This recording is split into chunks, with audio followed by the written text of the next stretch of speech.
ఓం క్లీం కృష్ణాయ గోవిందాయ గోపీజనవల్లభాయ నమః. ఓం క్లీం కృష్ణాయ గోవిందాయ గోపీజనవల్లభాయ నమః. ఓం క్లీం కృష్ణాయ గోవిందాయ గోపీజనవల్లభాయ నమః. శ్రీమద్భాగవత సప్తాహాలు ఎందుకు చెయ్యాలి? దానికి వేదవ్యాసులు వారు చెప్పిన మాట, కలియుగంలో ఉన్న మానవులు క్రమక్రమంగా క్రూరులైపోతారు. ఆహారంలో కాలుష్యం వస్తుంది, మనుష్యుల మనస్సులలో కాలుష్యం వస్తుంది, వాతావరణం అంతా కలుషితం అయిపోతుంది. దీనివల్ల ఒకరంటే ఒకరికి ద్వేషం పెరిగి చంపుకోవడానికి ప్రయత్నిస్తారు. కొన్ని క్రూరమ్రతాలు విజృంభించి తాము తప్ప మరెవరూ లేకుండా ఉండాలి అని ప్రవర్తిస్తారు. దానివల్ల ఏమైపోతుందన్నమాట, ఇటువంటి వాళ్ళు ఎవరూ బ్రతికే అవకాశం ఉండదు. సనాతన ధర్మంలో ఉండేటటువంటి వాళ్ళకి అసలు ముందు బతకడానికే అవకాశం ఉండదు. బతుకంటూ ఉంటే కదా ఏ కబుర్లైనా చెప్పగలుగుతాం. శరీరమాద్యం ఖలు ధర్మ సాధనం అని కాళిదాసు గారు కుమార సంభవంలో రాశారు. ఏదైనా ఒక ధర్మాన్ని సాధించాలంటే, అనగా ఒక పని చెయ్యాలంటే ముందు ఉండవలసినది శరీరం. నీ శరీరం ఉంటే, ఆ శరీరం సహకరిస్తే, ఆరోగ్యంగా ఉంటే ఏ పనైనా చేయగలుగుతావు. అసలు శరీరమే లేకపోతే ఏం చేయగలుగుతావు? కాబట్టి శరీరాన్ని ఏదో రకంగా రక్షించుకోవాలి. ఇప్పుడు రక్షించుకునే అవకాశం లేకుండా అయిపోయింది. మీ కళ్ళ ముందే ఒకప్పటి ఇంగ్లాండ్కి ఇప్పటికీ ఎంత తేడా ఉందో మీకు తెలుస్తుంది. క్రమక్రమంగా కొంతమంది పెరిగారంటే ముందు మనల్ని ఎవరినీ కూడా బతకకుండా చేస్తారు. దండకారణ్యంలో విశ్వామిత్రుడు, అగస్త్యుడు ఇటువంటి ఋషులు హాయిగా తపస్సు చేసుకుంటూ ఉంటే రావణుడి యొక్క సైనికులు పెరిగిపోయారు. ఖరుడు, దూషణుడు మొత్తం 14,000 మంది రాక్షసులతో అక్కడ ఆ అడవిలో మకాం పెట్టి ఋషుల్ని తినేశారు. గిరిజనుల్ని చంపి భక్షించారు. కనిపిస్తే చాలు ఏదైనా వాళ్ళకి ఆహారమే. ఇక వాళ్ళు వాళ్ళ జాతి తప్ప ఇంకో జాతి లేకుండా చేసి ఆ తర్వాత వాళ్ళల్లో వాళ్ళు కొట్టుకుంటారు. వాళ్ళు అప్పుడు ఏం చేయవలసి వచ్చింది? విశ్వామిత్రుడు, నేనా తపస్సు చేసుకుంటున్నాను, యజ్ఞం చేసుకుంటున్నాను. యజ్ఞంలో ఉన్నప్పుడు కోపగించి వాళ్ళని చంపకూడదు, యజ్ఞం లేనప్పుడు ప్రశాంతంగా ఉన్నప్పుడు వాళ్ళు రారు. కాబట్టి ముందు మనల్ని మనం రక్షించుకోవాలంటే ఒక దుష్ట శిక్షకుడి యొక్క ఆవశ్యకత ఉన్నదని గ్రహించి రాముడి దగ్గరికి వెళ్ళి ఆయన్ని తీసుకొచ్చి వాళ్ళని సంహారం చేయించి ధర్మాన్ని కాపాడాడు కాబట్టే వాళ్ళు మిగిలిన ఋషులు. ఇవాళ మీరంతా కూడా పూర్వకాలములో దండకారణ్యములో యజ్ఞములు చేస్తున్న ఋషులు అన్నమాట. మీరు చేస్తున్న ఉద్యోగాలన్నీ యజ్ఞాలు. మీరేమో విశ్వామిత్రుడు, భారద్వాజుడు, అగస్త్యుడు, సుదర్శనుడు మొదలైన ఋషులు. మీకు దండకారణ్యంలో ఆనాడు రాక్షసుల వల్ల వచ్చిన భయం లాంటిది ఇప్పుడు ఎడారి ప్రాంతంలో ఉన్న బిడారు మనుషుల వల్ల వస్తుంది. ఈ పరిస్థితుల్లో మిమ్మల్ని రక్షించడానికి రాముడో కృష్ణుడో రావాలంటే భాగవత సప్తాహం చెయ్యాలి. చెయ్యగా మనలో పౌరుషం పెరుగుతుంది, మనల్ని మనమే రక్షించుకునే శక్తి వస్తుంది.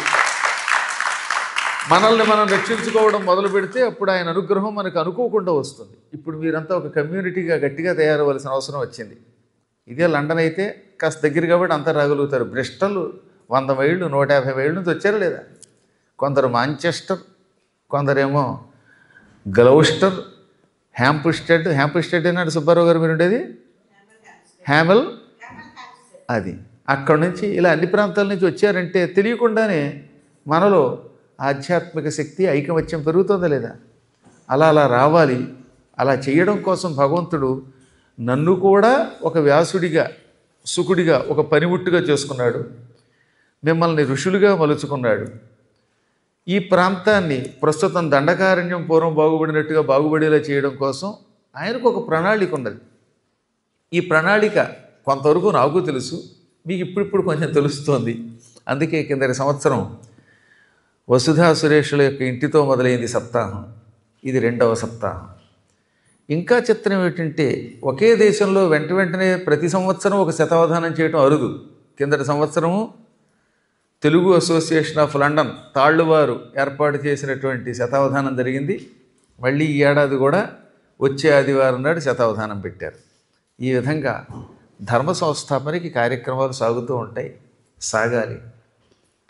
ఎవరు వచ్చినా రాకపోయినా మీలాంటి పుణ్యాత్ములు సంకల్పిస్తే ఈ సంకల్పం కొంతకాలానికి ఒక మహోద్యమంగా మారుతుంది. అలా మారకపోతే అసలు మనం బ్రతకం గనక. అందుకని దీనికి ధర్మము అని పేరు. ధర్మమునకు ఏదో ఒక నెపం ఉండాలట రక్షించడానికి. ఆ నెపమే ఇప్పుడు ప్రస్తుతం అన్యమతస్థులు. అవధానం వారు చాలా మంచి మాట చెప్పారు. చెప్పింది ఒక్క మొక్కైనా. కమలే కమలాక్షవల్లభేత్వం కరుణాపూరతరంగితైరపాంగై అవలోకయ మాం అకించనానాం ప్రథమం పాత్రమకృత్రిమం దయాయా. ఈ శ్లోకాన్ని చాలా స్పష్టంగా చదివారు. అవునా? అంటే చదివారు అంటే ఇంత స్తోత్రం మీద ఆయనకి ఏదో తెలియనటువంటి ఒక గొప్ప ఆదరణ కలిగింది. మీరందరూ చదివి ఉంటారు. ఈ స్తోత్రం ఎందులోది? ఇది అమ్మయ్య చాలు. కనకధార స్తోత్రం అనే ఒక స్తోత్రం ఉందని తెలుసు, అందులో శ్లోకం కనిపెట్టారు కనుక ఇంక నాకు తిరుగు లేకుండా ఈ ధర్మాన్ని రక్షించేవాళ్ళు ఈ దేశంలో బాగా ఉన్నారని అర్థమైపోయింది. ఆదిశంకరాచార్యులు వారు రచించినటువంటి సువర్ణధారా స్తోత్రంలో ఒక గొప్ప శ్లోకం ఇది. కమలే అంటే ఓ లక్ష్మి అని సంబోధన. పైగా ఆవిడ ఎవరట? కమలాక్ష వల్లభే. ఆవిడేమో కమల, వాళ్ళ ఆయన కమలాక్షుడు, తామర పువ్వు వంటి కళ్ళు కలిగినవాడు. తామర పువ్వు వంటి కళ్ళు కలిగినటువంటి విష్ణుపత్ని అయిన కమల నన్ను ప్రేమతో చూడు అన్నాడు ఆయన. ఎందుకనిట? ఎక్కడో మారుమూల ఉంటాను, ఒక దరిద్రుణ్ణి అనుకో, ఏమీ ఎరగని వాడిని అనుకో, అక్కడ చాలా అర్థాలు ఉన్నాయి. నేను ఎందుకు పనికి మాలినవాడిని అని ఆయన అంటున్నాడు. సామాన్యుణ్ణి, సామాన్యులలో దారిద్ర్యం కలిగిన వారిలో చాలా చివరి వాడిని నేను. పైగా అందులో కూడా సూపర్లేటివ్ డిగ్రీట. అసలు దారిద్ర్యమే ఒక బాధ. దారిద్ర్యంలో నా అంత దారిద్ర్యం కలిగిన వాడు లేడు. కానీ నువ్వు అనుగ్రహించడంలో నీ అంత గొప్ప తల్లి లేదు. ఎంతోమంది పిల్లలున్నా ఒక స్త్రీకి పూర్వకాలంలో రండి, ఇప్పుడు కాదు, ఇప్పుడు వన్నారు నన్ను, కానీ పూర్వకాలంలో ఒక్కొక్కడికి 6, 8 మంది 10 మంది సంతానం ఉండేవారు. ఈ సంతానంలో బాగున్నవాడి కంటే బాగా లేనివాడి మీద ఎక్కువ ప్రేమ ఉంటుంది. అందుకని పాపరే మీ అందరిలోకి వాడి దగ్గర జీతం తక్కువరా, ఓపిక తక్కువరా, మీరు వాడిని చూడండిరా అంటూ ఉంటారట తల్లిదండ్రులు. బుర్ర తక్కువ వాడు ఎవడన్నా ఉన్నాడు అనుకోండి, ఒరే వాడు ఎలా బతుకుతాడు, వీడు ఎలాగైనా బతుకుతాడు, వాడు ఎలా బతుకుతాడు అంటారు. అంటే వాళ్ళ ఉద్దేశం ఏమిటనమాట? పిల్లల మీద పక్షపాతం కాదు అక్కడ. వీడి బుద్ధి తెలుసు, ఈ రెండో వాడి బుద్ధి తెలుసు, వీడు చురుకైన వాడు ఎలాగైనా కష్టపడి బ్రతకగలడు, వాడు బ్రతకలేడు, కాబట్టి వాడి మీద జాలి చూపించండి అని తక్కిన బిడ్డలకి తల్లిదండ్రులు చెబుతారు. అలాగే అమ్మవారు కూడా మనందరం ఆవిడ బిడ్డలమైనా ఇందులో ఎవడు ఎక్కువ అర్హుడో, ఎవడు బాగా కడగొట్టువాడో, కష్టాల్లో ఉన్నవాడో వాడి దగ్గరికి వెళ్ళి అప్పుడు వాడిని రక్షించాక మిగతా వాడిని రక్షిస్తుంది. అందుకని నేను అందరిలోకి పరమ దారిద్ర్యం కలిగిన వాడిని, నువ్వా కరుణాస్వరూపిణివి, నీ కరుణని ఈ కంటి చివరి నుంచి నా మీద ప్రసారం చేసి అనుగ్రహించు అన్నాడు ఆయన. ప్రథమం పాత్రం, నేను అందరిలోకి మొదటి అర్హుడిగా భావించు. ఎందువల్లంటే నువ్వు దయగలిగిన దానివి గనక. పైగా ఆ దయ కూడా అకృత్రిమం అన్నాడు ఆయన. కాబట్టి అటువంటి దయగలిగిన అమ్మ, ఆ అమ్మని మనం ప్రార్థించగా ప్రార్థించగా ప్రార్థించగా ఏదో ఒకనాటికి మన మీద దయ కలుగుతుంది, మనల్ని కాపాడుతుంది, స్వామివారి దగ్గరికి తీసుకెడుతుంది. అప్పుడు మనం ఏ కార్యక్రమమైనా చేయగలుగుతాం. సందేహం లేకుండా చిట్ట చివరికి ధర్మమునకు రక్షణ కలుగుతుంది. ఆ ధర్మరక్షణము భాగవతం ద్వారానే జరుగుతుంది. కారణం పరమాత్ముడు 22 అవతారాలు ఎత్తాడు. అనేక అవతారాలు ఎత్తినా శ్రీ మహావిష్ణువు 22 అవతారములు ఎత్తి ధర్మరక్షణ చేసినట్టుగా భాగవతం చెబుతున్నది. ఈ 22 అవతారాల్లో 21 అవతారాలు అంశావతారాలు, ఒక్క అవతారం సంపూర్ణ అవతారం. అందుకనే భాగవతం ప్రథమ స్కంధంలో ఏతే చాంశ కళాపుంస కృష్ణస్తు భగవాన్ స్వయం. విష్ణువు అనేక అవతారాలు ఎత్తాడు. అందులో 21 అవతారాలు అంశకళతో కూడినవి. డైరెక్ట్గా పరమాత్ముడు రాకుండా ఆయనలో ఒక శక్తి వచ్చి ఆ రూపం ధరించి ఆ పని అయ్యాక మళ్ళీ తిరిగి ఆ పరమాత్మలో కలిసిపోతూ ఉంటుంది. అందువల్ల కపిలావతారం, నారదావతారం, సనక సనందనాద్యవతారం, వృషభావతారం, ఈ అవతారాలన్నీ కూడా అంశావతారాలు. ఒక్క కృష్ణుడు మాత్రం పరిపూర్ణ భగవంతుడు, సంపూర్ణముగా 16 కళలు కలిగిన పరమాత్ముడు దిగివచ్చి 125 సంవత్సరములు భూమి మీద జీవించి దుష్ట శిక్షణ చేసి శిష్ట రక్షణ చేసి చివరికి అవతారం చాలించాడు.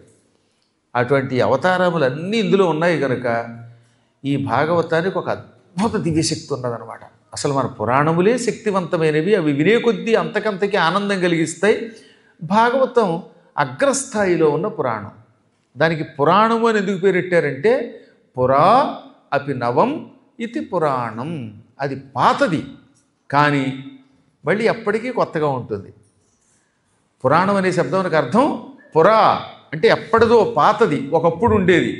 అపి అయినప్పటికీ అంటే అది పాతదే, వెరీ ఎనిషియంట్ అయినా ఎప్పటికప్పుడు నవం కొత్తగా ఉంటుంది. ఈ కృష్ణావతార కథలు ఎన్నిసార్లు చెప్పుంటాం, ఇన్నిసార్లు చెబుతున్నా ఎన్నిసార్లు మళ్ళీ మళ్ళీ మీరు వింటున్నా కొత్తగా అనిపిస్తే మళ్ళీ వినాలనిపిస్తుందా లేదా? దాని గొప్పతనం అదే. కొన్ని ఉన్నాయి ఒకసారో 2 సార్లు 3 సార్లు అయ్యాక విరక్తి కలుగుతాయి. ఇప్పటికి కూడా ఒక ఆయనకి బీరకాయ కూర అంటే విసుగు. ఎందుకంటే ఆయన చిన్నప్పుడు అనారోగ్యం చేసినప్పుడు రోజు బీరకాయ పెట్టారట. ఆ బీరకాయ తిని తిని తిని ఇప్పుడు బీరకాయ కనపడితే అసహ్యం కలిగింది. కానీ ఈ పురాణం అలా కాదు. 5 లక్షల సార్లు వినండి మీరు, మళ్ళీ కొత్తగానే ఉంటుంది. కొన్ని సినిమా కథలు ఓ 5-6 సార్లు చూశాక ఇంకా చూడలేరు. తర్వాత మనకి ఇష్టమైన సీన్ ఏదో ఓటీఆర్ఆ చూస్తాం, మిగతాది స్కిప్ చేస్తాం. కానీ భాగవతం అలా కాదు. మళ్ళీ పద్మాకర్ గారు చెప్పినా, రత్నాకర్ గారు చెప్పినా, ఇంకొకటి చెప్పినా మళ్ళీ మళ్ళీ మళ్ళీ కొత్తగానే అనిపిస్తాయి. అదే దానిలో ఉన్న దివ్యశక్తి. ఇన్ని వేల సంవత్సరములుగా ఈ పురాణములు, భారతం వంటి ఇతిహాసాలు ఎన్ని కోట్ల మంది చెప్పినా వినేవాడికి కొత్తగా అనిపించడానికి గల కారణం అందులో ధర్మం ఉన్నది, జీవశక్తి ఉన్నది, సత్యం ఉన్నది కనుక. అటువంటి సత్యస్వరూపమైన ఈ భాగవతం కలియుగ మానవుల్ని రక్షించడం కోసమే అని ప్రత్యేకంగా రాశాడు. మీరు భాగవతంలో ఎక్కడ ఏ ఘట్టం తీయండి, ఏదో సమయంలో తెలియకుండా ఒక ఆనందం కలిగిస్తుంది. అది ఎప్పుడూ దుఃఖాన్ని తొలగిస్తూనే ఉంటుంది. ఆఖరికి ఒక్క అక్షరం చాలన్నారు. పూర్తిగా భాగవతం చదవలేకపోయినా, అందరూ 18,000 శ్లోకాలు పారాయణం చేయలేకపోయినా ఏకైకమక్షరం ప్రోక్తం మహాపాతక నాశనం, ఒక్కొక్క అక్షరం ఒక్కొక్క మంత్రం కనుక మహాపాతకములను తొలగిస్తుంది, భయంకర పాపాలను తొలగిస్తుంది. అటువంటి భాగవతం ఎలాగ చెయ్యాలి ఈ కలియుగంలో, దానికి విధానం ఏమిటి? వ్యాసుల వారు మనకు ఆ విషయాన్ని అందించారు. భాగవతాన్ని 7 రోజులలో సంపూర్ణముగా పారాయణం చెయ్యాలి. అది మొదటి విధానం. అనగా ఒక 5గురు కానీ 3 కానీ అధమపక్షం 2 కానీ పారాయణం చెయ్యాలి. ఎన్ని శ్లోకాలు అవి? 18,000 శ్లోకాలు. స్కంధములు 12 స్కంధములుగా 18,000 శ్లోకాలతో ఉన్న భాగవతాన్ని ఒక విధానం ప్రకారంగా పారాయణ చేయాలి. రోజుకి ఇంత పారాయణ అని ఉంటుంది అక్కడ. అది మానకుండా ఈ 7 రోజుల్లో పారాయణ పూర్తి చేయాలి. ఆఖరి రోజు ఎప్పుడు ఉదయం 8 గంటల లోపు పారాయణ అయిపోవాలి. మధ్యాహ్నం 12 లోపు కార్యక్రమం పూర్తి చేయాలి. ఈ పారాయణ చేసేటటువంటి వాళ్ళు ఆహార విషయంలో చాలా జాగ్రత్తగా ఉండాలి. పూర్తిగా శాకాహారం, అది కూడా మసాలాలు మొదలైనవి లేకుండా తినాలి. కుదిరితే నేల మీద పడుకోమన్నారు. ఎలాగో మీ అదృష్టం కటిక నేల లేదు మీకు. ఎలాగో పూర్వం చక్కగా చెక్కల మీద పడుకునేవారు. ఇప్పుడు మీకు ఇళ్ళే చెక్కలు కనుక ఎంచక్కా చెక్క ముక్కల మీద పడుకోవచ్చు. ఎంత కోటీశ్వరుడైనా ఇక్కడ చెక్కల కొంపే. ఆ విధంగా చెక్క భజన చేసుకునే అవకాశం మీకు డైరెక్ట్గా భగవంతుడు ఇచ్చాడు. ఇక రెండవది, ఈ కాలంలో క్రోధం ఉండకూడదు, మాట వరుస కూడా కోపం ఉండకూడదు. అందులో మీరు మహానుభావులు, మా వాళ్ళు పారాయణ చేసేవాళ్ళు ఎలాగో కోపాన్ని జయించారు, మీరు కూడా కోపాన్ని జయించారు. కోపాన్ని జయించారో లేదో నేను మళ్ళీ వెళ్ళేలో పరీక్షిస్తాను. మీకు ఒక కథ చెప్పాను కదా. పూర్వం ఒక సన్యాసి వచ్చేట, వచ్చి ఉపన్యాసం చెబుతూ నేను 25 సంవత్సరములు తపస్సు చేసి కోపాన్ని జయించాను అన్నాడు. అనగానే ఆ అమ్మాయి లేచింది. గురువు గారు మీరు కోపాన్ని జయించారా అంది. అవునమ్మా నేను కోపాన్ని జయించాను అన్నాడు ఆయన. మళ్ళీ అమ్మాయి గురువు గారు మీరు నిజంగానే కోపాన్ని జయించారా అంది. నేను కోపాన్ని జయించాను అన్నాడు ఆయన ఇలా మొహం పెట్టి. మీరు నిజంగానే కోపాన్ని జయించారా అంది. అవునమ్మా నేను కోపాన్ని జయించాను అన్నాడు ఆయన. గురువుగారు మీరు నిజంగానే కోపాన్ని జయించారా అంది. గోపద కొడతాను ఏమనుకుంటున్నావు, ఇంతకుండా చూస్తున్నాను 25 సంవత్సరములు తపస్సు చేసి కోపమును జయించి తిని అంటే నిమిషమునకు ఒక పర్యాయము కోపము జయించారా అని అడుగుతావా, మళ్ళీ మాట్లాడితే తంతాను నేను కోపాన్ని జయించాను అన్నాడు. కాబట్టి ఎటువంటి వాడికైనా కోపాన్ని జయించడం అంత తేలిక కాదు. ఈ భాగవత సప్తాహ పారాయణ ప్రవచన కాలములో ముందు వాడు నిష్క్రోధుడై ఉండాలి. ఆ తరువాత అది ఎట్టి పరిస్థితుల్లోనూ అలసత్వం సోమరితనం ఉండకూడదు. కలశస్థాపనం చెయ్యాలి, విఘ్నేశ్వర పూజ చెయ్యాలి. ముందు విఘ్నేశ్వరుని ఎప్పుడైనా పూజ చేయాల్సిందే. అది భాగవతం 8వ స్కంధం కూడా చెబుతున్నమాట. వినాయకుడిని పూజించి ఓ మంచి మండపాన్ని ఏర్పాటు చేసి దాని మీద ఒక తువ్వాలో లేక ఒక పెద్ద దుప్పటియో వేసి సేరుంబావుకి తక్కువ కాకుండా కేజింపావుకి తక్కువ కాకుండా బియ్యం పోసి 5 కలశములు పెట్టాలి. ఆదిత్యుడు, అంబిక, గణనాథుడు, శివుడు, విష్ణువు ఈ 5గురిని 5 కలశాల్లోకి స్థాపన చెయ్యాలి. ఆదిత్యమంబికాం విష్ణుం గణనాథంచ మహేశ్వరం అని దీనికి పంచాయతనము అని పేరు. ఈ 5గురిని అందులోకి ఆవాహన చెయ్యాలి. రోజు ఈ కలశములకు యథాశక్తి అర్చన చెయ్యాలి. అందులో మధ్య కలశంలోకి విష్ణువుని వరుణుడు అనే పేరుతో మధ్యే వరుణమావాహయామి స్థాపయామి అని విష్ణువుని అందులోకి ఆవాహన చేయాలి. వరుణ రూపంలో ఉంటాడు ఆయన, అందులో నీళ్లు పోస్తారు అందుకని. అనంతరం పారాయణ అయిపోయాక రాత్రిపూట భోజనానికి బదులుగా ఇంకేదన్నా తినమన్నాడు. పగలంతా భోజనం చేయండి, రాత్రిపూట మీ ఇష్టం. కొంతమంది ఉపవాసం కూడా చేస్తారు, కానీ కలియుగంలో వద్దన్నాడండోయ్. భోజనం తువరం మన్యే కథాశ్రవణకారకం నోపవాస వరః ప్రోక్త కథా విఘ్నకరో యది. కలియుగంలో భోజనము చెయ్యడమే శ్రేష్టము అని వ్యాసుడు రాశాడు. ఈ మాట నేను రాయలేదు. నా ఉపవాస వరః ప్రోక్త, ఉపవాసం శ్రేష్టము కాదు. ఎందుకని? ఉపవాసం ఉండి ఏమీ తినకుండా కూర్చుంటే కథ వినేటప్పుడు కళ్ళు తిరిగి కింద పడిపోతారు, నీరసం వస్తూ ఉంటుంది. ఇప్పటికీ అందరిలోనూ అదేదో డెఫిషియన్సీ, ఐరన్ను, విటమిన్లు ఇవి తగ్గాయి. అన్నం కూడా మానేశారనుకోండి, వీడి శరీరం కన్నం పడుతుంది, నెత్తిమీద సున్నం రాయాలి. అందుకని ఏం చేయాలన్నమాట, ఉపవాసం వద్దు అన్నాడు. మీరు కొంతమంది పుణ్యాత్ములు ఉంటారు, అగస్త్యుడు లాంటి వాళ్ళు, ఏడాదికి సరిపడ ఒకేసారి తినగలరు, ఏడాది ఉపవాసం ఉండగలరు. అలా ఓపిక ఉన్నవాళ్ళు పక్కన పెట్టండి. అగస్త్యుడు చాలా గొప్పవాడు ఉండవు. సముద్రం మొత్తం తాగాడట. తాగేసిన తర్వాత సముద్ర జలాన్ని మళ్ళీ విడిచిపెట్టమన్నారు దేవతలు. ఏమిటి విడిచిపెట్టేది, లోపలికి వెళ్ళాక అది ఆవిరైపోయింది అన్నాడు ఆయన. అంత గొప్పవాడు ఆయన. చూడ్డానికి ఎంత ఉండేవాడు, పొట్టిగా, కొద్ది పొట్టతో. తపశ్శక్తి వల్ల సముద్రం తాగిన వాళ్ళు ఉన్నారు, గంగానది మొత్తం తాగిన వాళ్ళు ఉన్నారు. అలాగే శక్తిని లోపలికి ఆవాహన చేసుకుని ఏమీ తినకుండా ఉండగలిగే మహాత్ములైన మీలాంటి వాళ్ళు కొందరు ఉంటే ఉండొచ్చేమో, కానీ పారాయణ చేసే వాళ్ళకి సాధ్యమైనంత వరకు శక్తి రావడం కోసం ఏదో ఒకటి తీసుకోమన్నాడు. ఈ పద్ధతిలో పారాయణ చేస్తూ ఉంటే ఒక ఆయన అందులో ఉన్న కొన్ని కథల్ని, కొంత సారాంశాన్ని పురాణ ప్రవచన రూపంలో అందించాలి. మొత్తం 18,000 శ్లోకాల సారాంశం చెప్పాలంటే 7 రోజులు కాదు కదా, 700 రోజులైనా సరిపోదు. అందుకే క్లుప్తంగా అందులో ఉన్నటువంటి కొన్ని ముఖ్యమైన కథలను మాత్రమే అందించగలుగుతారు. అలా కాకుండా మీకు కనుక ఓపిక ఉంటే ఉదయం 6 దగ్గర నుంచి మధ్యాహ్నం 12 దాకా, మళ్ళీ సాయంత్రం 4 దగ్గర నుంచి రాత్రి 12 దాకా చెప్పగలను నేను. మీరు కూడా కూర్చోవాలి కదలకుండా, నాలాగా కూర్చోవాలి కదలకుండా. అంటే మధ్యలో అటు ఇటు అవేవో ఉంటాయి, రెస్ట్ అని. నాకు తెలియదు రెస్ట్ రూమ్ అంటే ఏమనుకున్నానంటే ఈ అలిసిపోయిన వాళ్ళు కాసేపు లోపలికి వెళ్ళి కూర్చుంటారేమో అనుకున్నాను. ఏదో అమెరికా వెళ్ళిన కొత్తలో రెస్ట్ రూమ్ అని రాస్తే లోపలికి వెళ్ళి కూర్చుందామని చూస్తే అది రెస్ట్ కాదు, రెస్ట్ రూమ్. ఈ రెస్ట్ రూమ్ అని రెస్ట్ రూమ్ అనుకున్నాను. కాబట్టి అలా వెళ్లకుండా కూర్చోగలిగితే చేద్దాం ఎప్పుడైనా మీకు ఆ ఓపిక ఉంటే. అలా చేసిన వాళ్ళు కూడా ఉన్నారండో. కొమ్ము చెక్కాల, కొణితివాడ అని 2 పల్లెటూర్లు ఉన్నాయి భీమవరం దగ్గరే. ఆ ఊళ్ళలో నేను 1987, 88 మధ్యలో ప్రవచనానికి వెళ్ళాను. వాళ్ళ ఆశ్చర్యం, పొద్దుట 7 గంటలకు కూర్చుంటే మధ్యాహ్నం 12 దాకా కదిలేవారు కదండి. మళ్ళీ భోజనం అయ్యాక 3 మళ్ళీ కాసేపు విశ్రాంతి తీసుకుని కూర్చుంటే సాయంత్రం 7 అయినా కదలకుండా అలా కూర్చునేవారు. భగవంతుడి వారికి ఆ రోజుల్లో ఆ శక్తి ఇచ్చాడు. ఇప్పుడు కొంచెం కష్టం, కానీ ఆ రోజుల్లో నేను కూడా 8 గంటలు ప్రవచనం చేశాను. 6 రోజులు 6 8 48 గంటలు. 7వ రోజు ఉదయం 4 గంటలు, 48 4 52 గంటల ప్రవచనం అటు 7 రోజుల్లో. ఇప్పుడు మీరందరూ అలా 52 గంటల ప్రవచనం అంటే మళ్ళీ ఇంగ్లాండ్లో భాగవత సప్తాహం జరగదేమో అనే భయంతో వదిలేసాం. కానీ రోజుకి 2 గంటలే కష్టమైపోతున్నది. కానీ ఒకప్పటి రోజులు ఆ కాలం వేరు. ఋషులు అలా విన్నారు.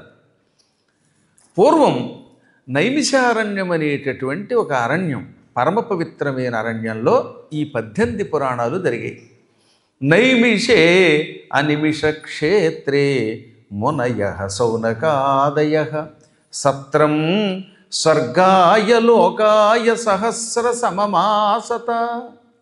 నైమిషారణ్యం దేవతల యొక్క అడవి.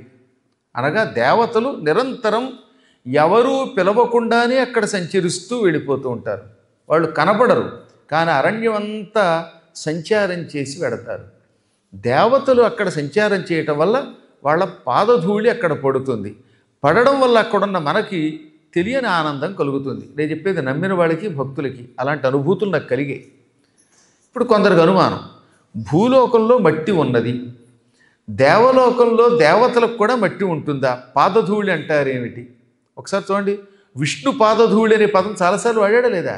విష్ణు పాదధూళి శిరస్సున ధరించవలెను అంటాడు. వైకుంఠంలో కూడా పాదధూళి ఉంటుందా అంటే నిజానికి అక్కడ ధూళి ఉండదు.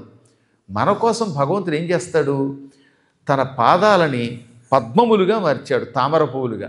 తామర పువ్వుకు మధ్యలో ఏముంటుంది? దుద్దు ఉంటుంది. ఆ దుద్దులానండి పుప్పొడి రాలుతుంది. పూలలో ఉన్న పొడిని ఏమంటాం? పుప్పొడి. ఆయన పాదం పద్మం, ఆ పద్మం నుంచి పుప్పొడిని, ఆ రజస్సుని మనలాంటి భక్తుల కోసం విడిచిపెడతాడు ఆయన. అలాగే దేవతలు కూడా వాళ్ళకి ధూళి ఉండదు, కానీ ధూళి సృష్టించి భూమి మీద విడిచిపెడతారు. దానివల్ల దేవతల పాద ధూళి వల్ల ఆ అరణ్యం పరమ పవిత్రమైపోతుంది. ఇప్పుడు అది ఉత్తరప్రదేశ్ రాజధాని లక్నోకి 100 కిలోమీటర్ల దూరంలో ఉన్నది ఆ నైమిషారణ్యం. ఇందులో కొంతమంది వచ్చారు. ఇప్పుడు మళ్ళీ రేపు సెప్టెంబర్లో, ఇప్పుడు ఇక్కడ నుంచి మేము 25ని బయలుదేరి 26కి వెడుతున్నాం. మళ్ళీ 1వ తారీఖు నుంచి సెప్టెంబర్ 1 నుంచి అక్కడ భాగవత సప్తాహం ఉన్నది. ఆ అరణ్యం ఎంత అద్భుతమైన అరణ్యం అండి. ఓ పక్కన గోమతి అని ప్రవహిస్తూ ఉంటుంది. గోమతీ తీరంలో ఉన్నటువంటి గొప్ప అరణ్యం. పూర్వం కలియుగం వచ్చే ముందు మునులందరికీ భయం కలిగింది. ఈ కలియుగంలో సామాన్య మానవుల మధ్యలో మనం ఉండలేము, మనకంటూ ఒక దివ్యస్థలం కావాలి అని వాళ్ళకి కోరిక కలిగింది. వీళ్ళంతా బ్రహ్మ దగ్గరికి వెళ్ళారు. బ్రహ్మని భక్తితో ప్రార్థించారు. బ్రహ్మదేవ, కలిప్రభావము సోకనటువంటి ఒక స్థలం మాకు కావాలి. ఎందుకంటే ఈ కలియుగంలో మానవులకు ఏ సుఖము ఉండదు, అటువంటి వాళ్ళ మధ్యలో మేము బ్రతకలేము.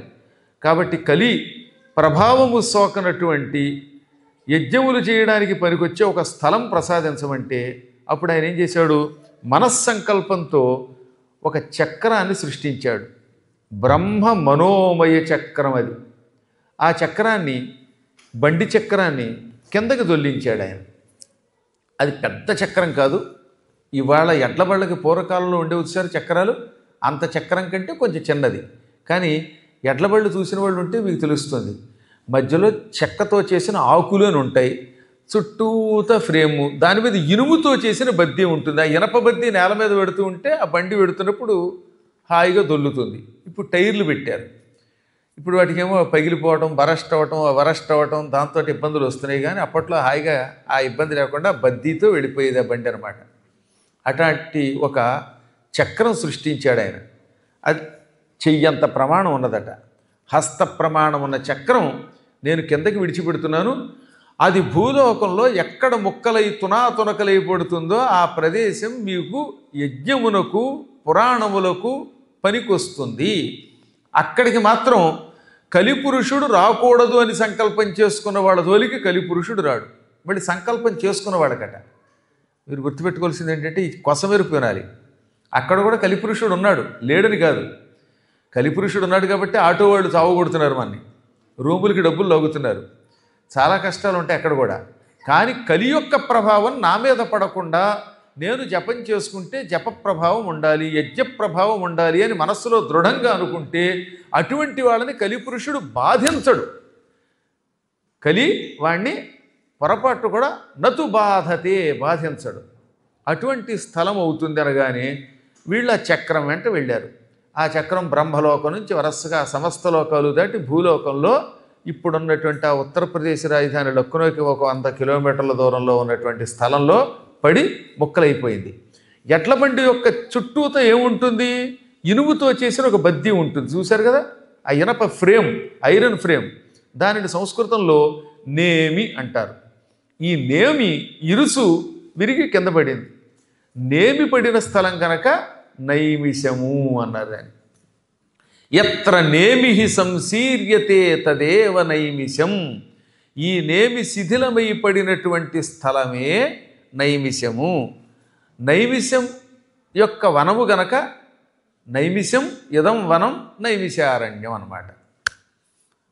ఈ గినుపు ముక్క పగిలి భూమిని చీల్చి అడుగునున్న జలాన్ని పైకి తన్నింది. చక్రం వల్ల ఏర్పడినటువంటి తీర్థం కనుక దాన్ని ఏమంటారు? చక్రతీర్థం అంటారు. ఇప్పటికీ నైమిషారణ్యంలో ఆ చక్రతీర్థంలో చుట్టూతా తిరిగి స్నానం చేస్తారు. ఎంత అద్భుతమైనదో అది. అందులో యోగి గారు వచ్చాక ఇంకా అందులో నీరు ఎప్పటికప్పుడు పాత నీరు తీయించడం, కొత్త నీరు పెట్టడం, ఫ్రెష్ చేస్తున్నారు. ఆ మధ్యలో ఒక చిన్న తామర పువ్వు మధ్యలో దుద్దులో ఉంటుంది, అందులోకి మాత్రం వెళ్ళకూడదు, వెడితే పాతాళానికి పోతాడు వాడు. అందుకని దాని చుట్టూతా కట్టుదిట్టమైన భద్రత చేసి ఎవరిని వెళ్లకుండా చేశారు. ఒకప్పుడు ఒకళ్ళిద్దరు అందులో పడి కనపడకుండా పోయారు. కేవలం ఒక చిన్న గుండం అండి, ఆ మధ్యలో పడితే ఏమవుతాడో తెలియదు ఎవడికి. ఆ మధ్యలో పడి చవనుడు అనేవాడు పాతాళానికి పోయాడు. అది దేవీ భాగవతంలో 7వ స్కంధంలో ఉంది. దేవుడు అనుగ్రహిస్తే ఇందాకే అన్నారుగా అవధాన శ్రీనివాస్ గారు, వచ్చే సంవత్సరం దేవీ భాగవతం నవాహం చేసుకుందాం, అప్పుడు అందులో తెలుస్తుంది మీకు.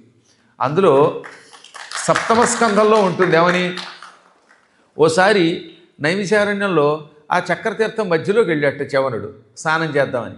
ఆ మధ్యలో ఉన్నటువంటి కుండంలో పడగానే పాతాళంలో పడ్డాడు. పాతాళంలో పడగానే అక్కడున్న రాక్షసులు చూశారు, వణికిపోయారు. పరుగు పరుగున ప్రహ్లాదుడి దగ్గరికి వెళ్ళారు. ప్రహ్లాద శవన మహర్షి వచ్చాడు. ఎందుకు వచ్చాడో, ఇంద్రుడు పంపగా సిబిసిఐడి కింద వచ్చాడో ఏమిటో, సీసీ కెమెరా పని చేయడానికి వచ్చాడేమో అని మాకు భయంగా ఉంది. మనం ఇక్కడున్న విషయం చెప్పి ఇంద్రుడి ద్వారా ఏమైనా మనకి అపకారం తెచ్చిపెడతాడేమో అని వాళ్ళు కంగారు పడుతుంటే, చవనుడు అటువంటి వాడు కాదు, పైగా మన గురువు గారు శుక్రాచార్యుడికి సోదరుడు, మన కులపురోహితులు వాళ్ళంతా, అయినా ఆయన దగ్గరికి వెడతానని ప్రహ్లాదుడు ఆయన దగ్గరికి వెళ్ళి ఆయనకి రకరకాలుగా సత్కారాలు చేసి, తదనంతరం స్వామి మీరు మాకు అపకారం చేయడానికి వచ్చారా లేక కేవలం సామాన్యుల వలె వచ్చారా అని అడిగితే, నాయన ఒకళ్ళకి అపకారం చేయడానికి ఇంత దూరం రావాలా? నేను అక్కడి నుంచే నా తపశ్శక్తితో భస్మం చేయగలను కావాలంటే మిమ్మల్ని. అయినా ఎందుకు వచ్చాను అంటే కారణం ఒకటి ఉన్నది. భూమి మీద పుట్టాక ఎవడైనా తీర్థయాత్రలు చెయ్యవలసిందే. తీర్థయాత్రలు చెయ్యనటువంటి వాడికి ఈ జన్మలో మోక్షం లేదు. అందుకని అంతటి చవన మహర్షి, ఏది ఇంద్రుడంతటి వాడిని బంధించిన మహాత్ముడు, అశ్వరీ దేవతలకి సోమరస అర్హత కలిగించినటువంటి వాడు కూడా అన్ని మహిమలు వదిలి కాలినడకన తీర్థయాత్రలు చేయాలనుకున్నాడు. అలా తీర్థయాత్రలు చేయడానికి బయలుదేరాను. మధ్యలో నైమిషారణ్యంలో చక్రతీర్థంలో స్నానం చేస్తూ ఉంటే కాలు దారి ఇందులో పడ్డాను. నీ దగ్గరకు వచ్చాను, నీ ఆతిథ్యం స్వీకరించాను. పరమ భాగవతోత్తముడైన ప్రహ్లాదుడిని చూశాననగానే ఆయన ఆశ్చర్యపోయి, సృష్టికి ప్రతి సృష్టి చెయ్యగలిగే మహానుభావులు మీరు కూడా తీర్థయాత్రలు చేయాలా అన్నాడు. అప్పుడు ఆయన నవ్వి, నేనే కాదు దేవతలు కూడా అప్పుడప్పుడు స్వర్గం నుంచి భూలోకానికి వచ్చి తీర్థయాత్ర చేస్తారు. తీర్థయాత్ర భారతదేశంలో చేసిన వాడే బాగుపడతాడు, లేకపోతే వాడికి ముక్తి లేదన్నాడు. అప్పుడు ప్రహ్లాదుడు ఏమన్నాడు, అయితే నేను కూడా తీర్థయాత్ర చేయాలా అనగా, నువ్వు చేయవలసిందే అన్నాడండి. ఎందులో? దేవీ భాగవతంలో 7వ స్కంధంలో. అప్పుడు ఆయన తీర్థయాత్ర ఎలా చెయ్యాలి అని అడిగితే అప్పుడు చవనుడు చెప్పాడు, ప్రథమం నైమిషారణ్యం చక్రతీర్థంచ మధ్యమం అన్యేషాంచైవ తీర్థానాం నాస్తి సంఖ్యా మహీతలే. ఎవడైనా మొట్టమొదట నైమిషారణ్యంతో తీర్థయాత్ర మొదలెట్టవలెను. అంతఃపురం ఎన్ని తిరిగినా అవన్నీ వేస్టుట, అవన్నీ వ్యర్థమే. నేను అవి తిరిగానండి ఇవి తిరిగానండి అంటే ప్రథమం నైమిషారణ్యం, నైమిషారణ్యముతో మొట్టమొదటి యాత్ర మొదలు పెట్టవలను. ముందుగా నైమిషారణ్యం చూడవలను. చూడనంత వరకు నువ్వు తిరిగినవన్నీ నీకు ఎక్కువ ప్రయోజనం చేకూర్చవు. ఒక్కసారి నైమిషారణ్యం చూస్తే అప్పుడు ఆ తీర్థయాత్రల యొక్క ఫలితాలు లభిస్తాయి. కాబట్టి మొదట దేంతో మొదలెట్టాలి తీర్థయాత్ర? నైమిషారణ్యంతో. ఆ తర్వాత రెండోది చక్రతీర్థం. ఇక్కడ చక్రతీర్థాలు రెండు ఉన్నాయి. నైమిషారణ్యంలో ఉన్న చక్రతీర్థం అని ఒక అర్థం, కాశీలో మణికర్ణికా ఘట్టం అది చక్రతీర్థమే, అది విష్ణువు తన చక్రంతో తవ్వినదే. ఈ రెండూ చూస్తే ఇంక ఎన్నో తీర్థయాత్రలు చాలా ఉన్నాయి, అవన్నీ మన శక్తిని బట్టి చూడొచ్చు. కానీ ముందుగా మాత్రం నైమిషారణ్యంతో యాత్ర మొదలు పెట్టవలెను. అందువల్ల మీరు కూడా ఏం చేస్తారు, 25వ తారీఖున నాతో పాటు టికెట్ చేయించేసుకోండి, రిటర్న్ టికెట్ ఇక్కడి నుంచి వచ్చేస్తారు. 26ని 1వ తారీఖు నాడు నైమిషారణ్యంలో భాగవతం చూసుకుని మళ్ళీ 7 అయ్యాక 8వ తారీఖు నాడు మీకు మీరే మాకు మేమే అన్నట్టుగా మీరు ఇటు వచ్చేద్దరు. కానీ ఈ కాసేపు రావాలనిపిస్తుందండో, దానికి పురాణ వైరాగ్యం అని పేరు. పురాణం వింటున్నంతసేపు ఆయనతో మనం కూడా వెళ్ళిపోదాం అనిపిస్తుంది. స్వస్తి అన్నాక ఆయన అలాగే చెబుతాడు, మనం ఎక్కడ పెడతాం అనిపిస్తుంది. ఇది పురాణ వైరాగ్యం. ఈ పురాణ వైరాగ్యం చాలా విచిత్రమే. సరే ఏం చేస్తాం, అయినప్పటికీ అవకాశం ఉన్నప్పుడు వెళ్ళడానికి ప్రయత్నిద్దాం. ఆ విధంగా నేను యాత్రకు వచ్చాననగానే అప్పుడు ప్రహ్లాదుడు నైమిషారణ్యం వెళ్ళి చక్రతీర్థం చూసి బదరి వెళ్ళాడు. తీరా ప్రహ్లాదుడు అంతటి వాడు బదరి వెళ్ళాక నరనారాయణులు చూసి వాళ్ళతో యుద్ధం చేశాడండి, కర్మయోగం కాకపోతే. ఆ యుద్ధంలో నరనారాయణుల్ని చంపడానికి ఎంత ప్రయత్నించినా ఏమీ జరగలేదు. చివరికి విష్ణువుని ప్రార్థించి, భగవంతుడా నీ వైష్ణవాస్త్రం నాకు ప్రసాదించు, వీళ్ళని భస్మం చేస్తానన్నాడు. అప్పుడు ఆయన నవ్వి, వాళ్ళు నేను ఒకటేరా బాబు అనగా పశ్చాత్తాపంతో, స్వామి ఇంత విష్ణు భక్తుడిని నాకు కూడా వీళ్ళ మీద ఎందుకు కోపం వచ్చిందని అడిగితే, అదే కలియుగము యొక్క ప్రభావము అన్నాడు ఆయన. కలి ప్రభావం ఎటువంటిదంటే, పరమ భాగవతోత్తముడు కూడా కలియుగంలో భూమి మీదకి వస్తే కాసేపు వాడికి మళ్ళీ రాక్షస లక్షణం వస్తుంది. అందులో నువ్వు పుట్టుకతో రాక్షసుడివి, ఆ బైబర్త్ వచ్చే లక్షణాలు పోవాయి అన్నాడు ఆయన. ఎంత గొప్పవాడికైనా పోలేదు, చూసారా. కాబట్టి ఇవన్నీ ఎందుకు చెప్తానంటే, వాళ్ళే తీర్థయాత్రలు చేస్తే మనబోటి వాళ్ళం కేవలం తీర్థం యాత్ర తప్ప లేకుండా ఇంట్లో పడి ఉంటే ఏం ఉపయోగం. కాబట్టి అప్పుడప్పుడైనా తీర్థయాత్ర చేయవలేను. అటువంటిది నైమిషారణ్యం. అక్కడ పరమ పవిత్రమైన చక్రతీర్థం ఏర్పడింది. అయ్యాక మళ్ళీ మునులంతా బ్రహ్మని ప్రార్థించారు. ఏమండి, చక్రతీర్థంలో నీళ్లు వర్షాకాలంలో తప్ప ఉండవు కదా, ఎందుకంటే అది ఒక కుండం, ఒక చెరువు లాంటిది. నిత్యం ప్రవాహం మాకు కావాలి, ప్రవాహ జలం కూడా ఏర్పాటు చెయ్యి అంటే ఆయన తన కమండల జలాన్ని తూర్పు కనుమలలో పోశాడు. ఆ తూర్పు వైపు నుంచి ఒక నది ప్రవహించింది. అది పడమరగా ప్రవహించి వెళ్ళి ఎక్కడ పరమ పవిత్రమైన ద్వారకా నగరంలో అరేబియా సముద్రంలో కలిసిపోతుందన్నమాట. సరిగ్గా ద్వారకలో కృష్ణుడి యొక్క ఆలయం పక్క నుంచి వెళ్ళి కలిసిపోతుంది. అందుకని దానికి నదము అని పేరు. తూర్పు నుండి పడమరకి ప్రవహిస్తే దాన్ని నదము అంటారు. పడమరు నుంచి తూర్పుకి ప్రవహిస్తే దానిని నది అంటారు. అందుకనే గంగా, గోదావరి, కృష్ణ ఇవన్నీ ఏమిటనమాట, నదులు. పడమరలో పుట్టే తూర్పుకి ప్రవహించి తూర్పు వైపున బంగాళాఖాతంలో కలుస్తాయి. అలా కాకుండా నర్మదా, తపతి, గోమతి ఇవి తూర్పున పుట్టి పడమరగా ప్రవహించి పశ్చిమ సముద్రంలో కలుస్తాయి. అందుకని వీటిని నదములు అంటారు. ఈ నదీ నదాలంటే అటువంటి గోమతి అని పిలువబడే నదము కూడా నిరంతరం ప్రవహిస్తూ ఉంటుంది, స్వచ్ఛంగా ప్రవహిస్తుంది. ఎంత బాగుంటుందోనండి. ఒక్క వర్షాకాలంలో పెద్ద కాలువలో పెద్ద నదిలో ఉంటుంది, కానీ మిగతా రోజుల్లో చూస్తే చక్కగా ఒక కాలువలాగా ఉంటుంది. ఈత కొట్టగలిగిన వాడు హాయిగా ఈత కూడా కొట్టచ్చు, రోత లేకుండా అయిపోతుందన్నమాట. ఇంకక్కడ ఎన్ని విశేషాలు ఉన్నాయో ఇంత అంత అని చెప్పడానికి వీలు కానట్టు అనేకములు ఉన్నాయి. నైమిషారణ్యం పెడితే కనీసం ఒక 7 రోజుల పాటు రోజు పొద్దున్న సాయంత్రం ఎక్కడికో తోట తిరగచ్చు అనమాట. సీతాదేవితో పాటు రాముడు హత్యాహరణ తీర్థంలో స్నానం చేసింది. దధీచి కొండం ఉంటుంది, అందులో దధీచి తన శరీరాన్ని విడిచిపెట్టి ఆ ఎముకల్ని దేవతలకు ఆయుధాలుగా ఇచ్చాడు. వజ్రాయుధం తయారైన స్థలం దధీచి మిశ్రిత కొండం. రుద్రావర్తం అనేటటువంటి కొండం ఒకటి ఉంటుంది. అక్కడ ఆకులు కొన్ని నీళ్లలో ములుగుతాయి, మన కోసం కొన్ని పైకి తేలుతూ ఉంటాయి. తర్వాత మరొక గయ్యలాగా పిండ ప్రధాన క్షేత్రం ఉన్నది. ఇలా ఎన్ని అద్భుతాలు ఉన్నాయో అక్కడ లెక్కలేనని ఉన్నాయి. నైమిషారణ్యం కనుక మీరు రాగలిగితే అప్పుడు చూడొచ్చు. అటువంటి నైమిషారణ్యంలో ఈ ఋషులు అడుగుపెట్టారు, బ్రహ్మగారు ఇచ్చినటువంటి స్థలం కనుక. ఆ రోజుల్లో అది 12x12 అనగా 144 చదరపు మైళ్ళ విస్తీర్ణము కలిగిన స్థలం. 144 చదరపు మైళ్ళ విస్తీర్ణమైన అడవి. ఇప్పుడు ఆ అడవి కుంచుకుపోయింది, అడవులన్నీ కొట్టేసరికి ఎక్కడికక్కడ కొంతవరకు మిగిలింది. మన అదృష్టవశాత్తు ఎక్కువ భాగం అంతా మనుష్యుల యొక్క నివాస స్థలం అయిపోయింది. ఆ రోజుల్లో 144 చదరపు మైళ్ళ విస్తీర్ణం కలిగినటువంటి దివ్య అరణ్యం అది. ఆ అరణ్యంలోకి 88,000 మంది ఋషులు వచ్చారు.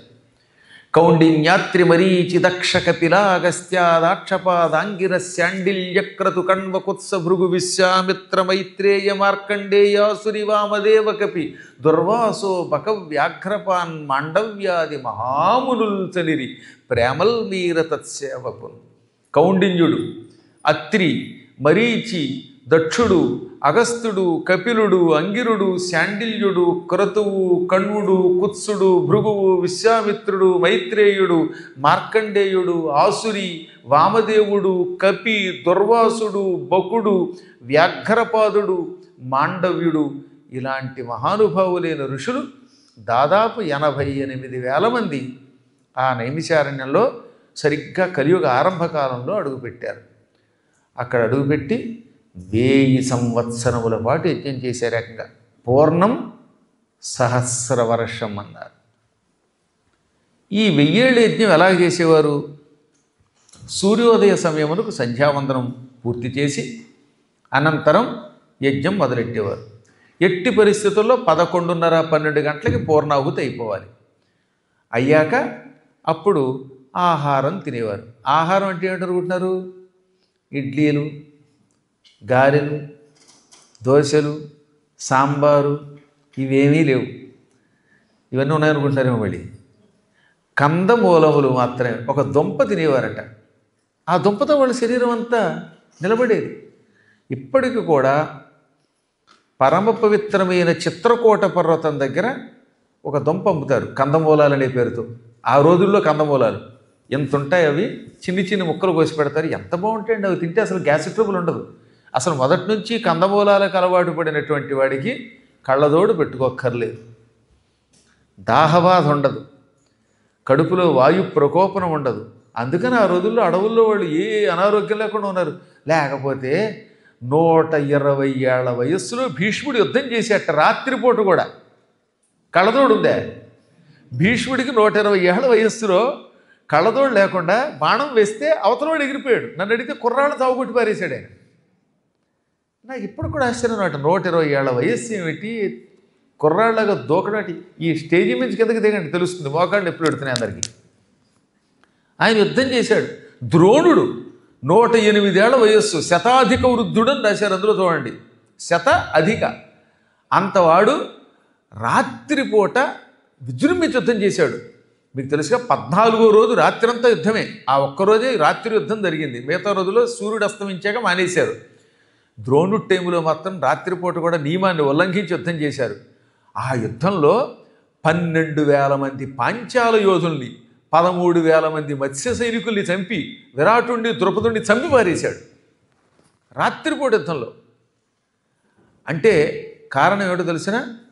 ఆహారములో పవిత్రత ఉండడం వల్ల. కందమూలాలు బాగా తిన్నటువంటి వాళ్ళకి కంటి చూపు బాగా ఉంటుంది. ఇప్పుడు ఆ చివర కనపడుతున్న గడియారం కరెక్టేనా? అది ఇప్పుడు 6:30 అవుతుంది అంతేనండి. ఆ గోడ మీద కనపడుతున్నది అవునమ్మా?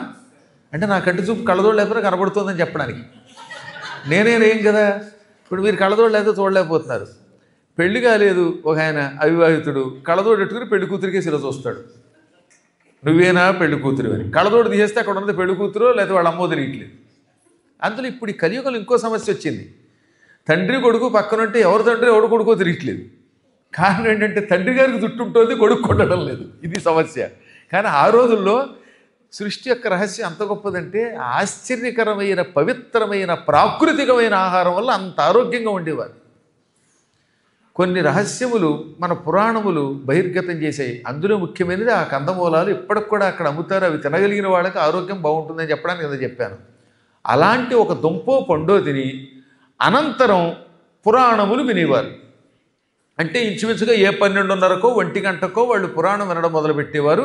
సాయం సంధ్యా సమయానికి పురాణం ఆపేవారు. ఉదాహరణకి 1 గంటకు మొదలెడితే 6 అయ్యేదాకా ఒక 5 గంటలో ఒక 4:30 గంటలో ప్రతిదినము పురాణం వినేవారు. ఆ పురాణములు చెప్పడానికి వాళ్ళ అదృష్టవశాత్తు సూత మహర్షి వచ్చాడు, వ్యాస శిష్యుడు, పరమపూజ్యుడు. ఆయన పురాణం చెబుతూ ఉంటే వెంట్రుకలు నెక్కబొడుచుకునేవట. తల వెంట్రుకలు, శరీరం వెంట్రుకలు గగురుపాటుకు గురయ్యేవి. అంత ఆనందం కలిగించేటట్టుగా చెప్పేవాడు. అందుకని రోమములు కూడా హర్షముతో అలా నెక్కబొడుచుకున్నాయి కనుక రోమహర్షణుడు అని పేరు వచ్చింది ఆయనకి. చూడండి, కొంతమందికి అలా చెబుతూ ఉంటే అలా వెంట్రుకలు పైకి లేస్తాయి. అంటే అంత ఆనందం కలిగిస్తున్నాడు అనమాట, గగురుపాటు కలిగిస్తున్నాడు. అందుకని రోమహర్షణుడు అన్నారు. ఆయన కొడుకు కూడా సూతుడే. ఈయనకి రౌమహర్షణి అని పేరు. తండ్రి కొడుకు ఇద్దరు పురాణం చెప్పారు. అందులో ఇప్పుడు కొడుకు వచ్చాడు. ఒక రోజున తండ్రి పోయాక కొడుకు వచ్చాడు. వచ్చి, నాయనలారా, మీ యజ్ఞం చాలా బాగున్నది, పురాణం చెప్పడానికి వచ్చానని. కానీ వాళ్ళు ఎంతో భక్తితో ఆయనకు నమస్కరించి, ఎంతో పూర్వం మీ నాన్నగారి ద్వారా కొన్ని విన్నాం, నీ ద్వారా కొంత విన్నాం, మా యజ్ఞం 1000 ఏళ్ళు జరుగుతోంది కనుక మళ్ళీ అడుగుతున్నాను నిన్ను, ఈ కలియుగములో మాకు సుఖము శాంతి కలగాలంటే ఏమి చెయ్యాలి? ఎందుకంటే ఈ కలియుగంలో అలసులు, మందబుద్ధి బలులు, అల్పతరాయువులు, ఉగ్రరోగ సంకలితులు, మందభాగ్యులు, సుకర్మములెవియు చేయజాలరి కలియుగమందు మానవులు. కావున ఎయ్యది సర్వసౌఖ్యమై ఎలవడు ఏమిటంబొడవు ఆత్మకు శాంతి మునీంద్ర చెప్పవే. ఈ కలియుగంలో మానవులు ఎక్కువ మంది అలసులు, సోమరిపోతులై ఉంటారు. పనులు చేయడానికి ఇష్టపడరు. అందుకేగా ఎక్కడ చూసినా కేఎఫ్సి, పబ్బు, ఇంకో జబ్బు, అందులోకి వెళ్ళడం, తినడం, పడుకోవడం.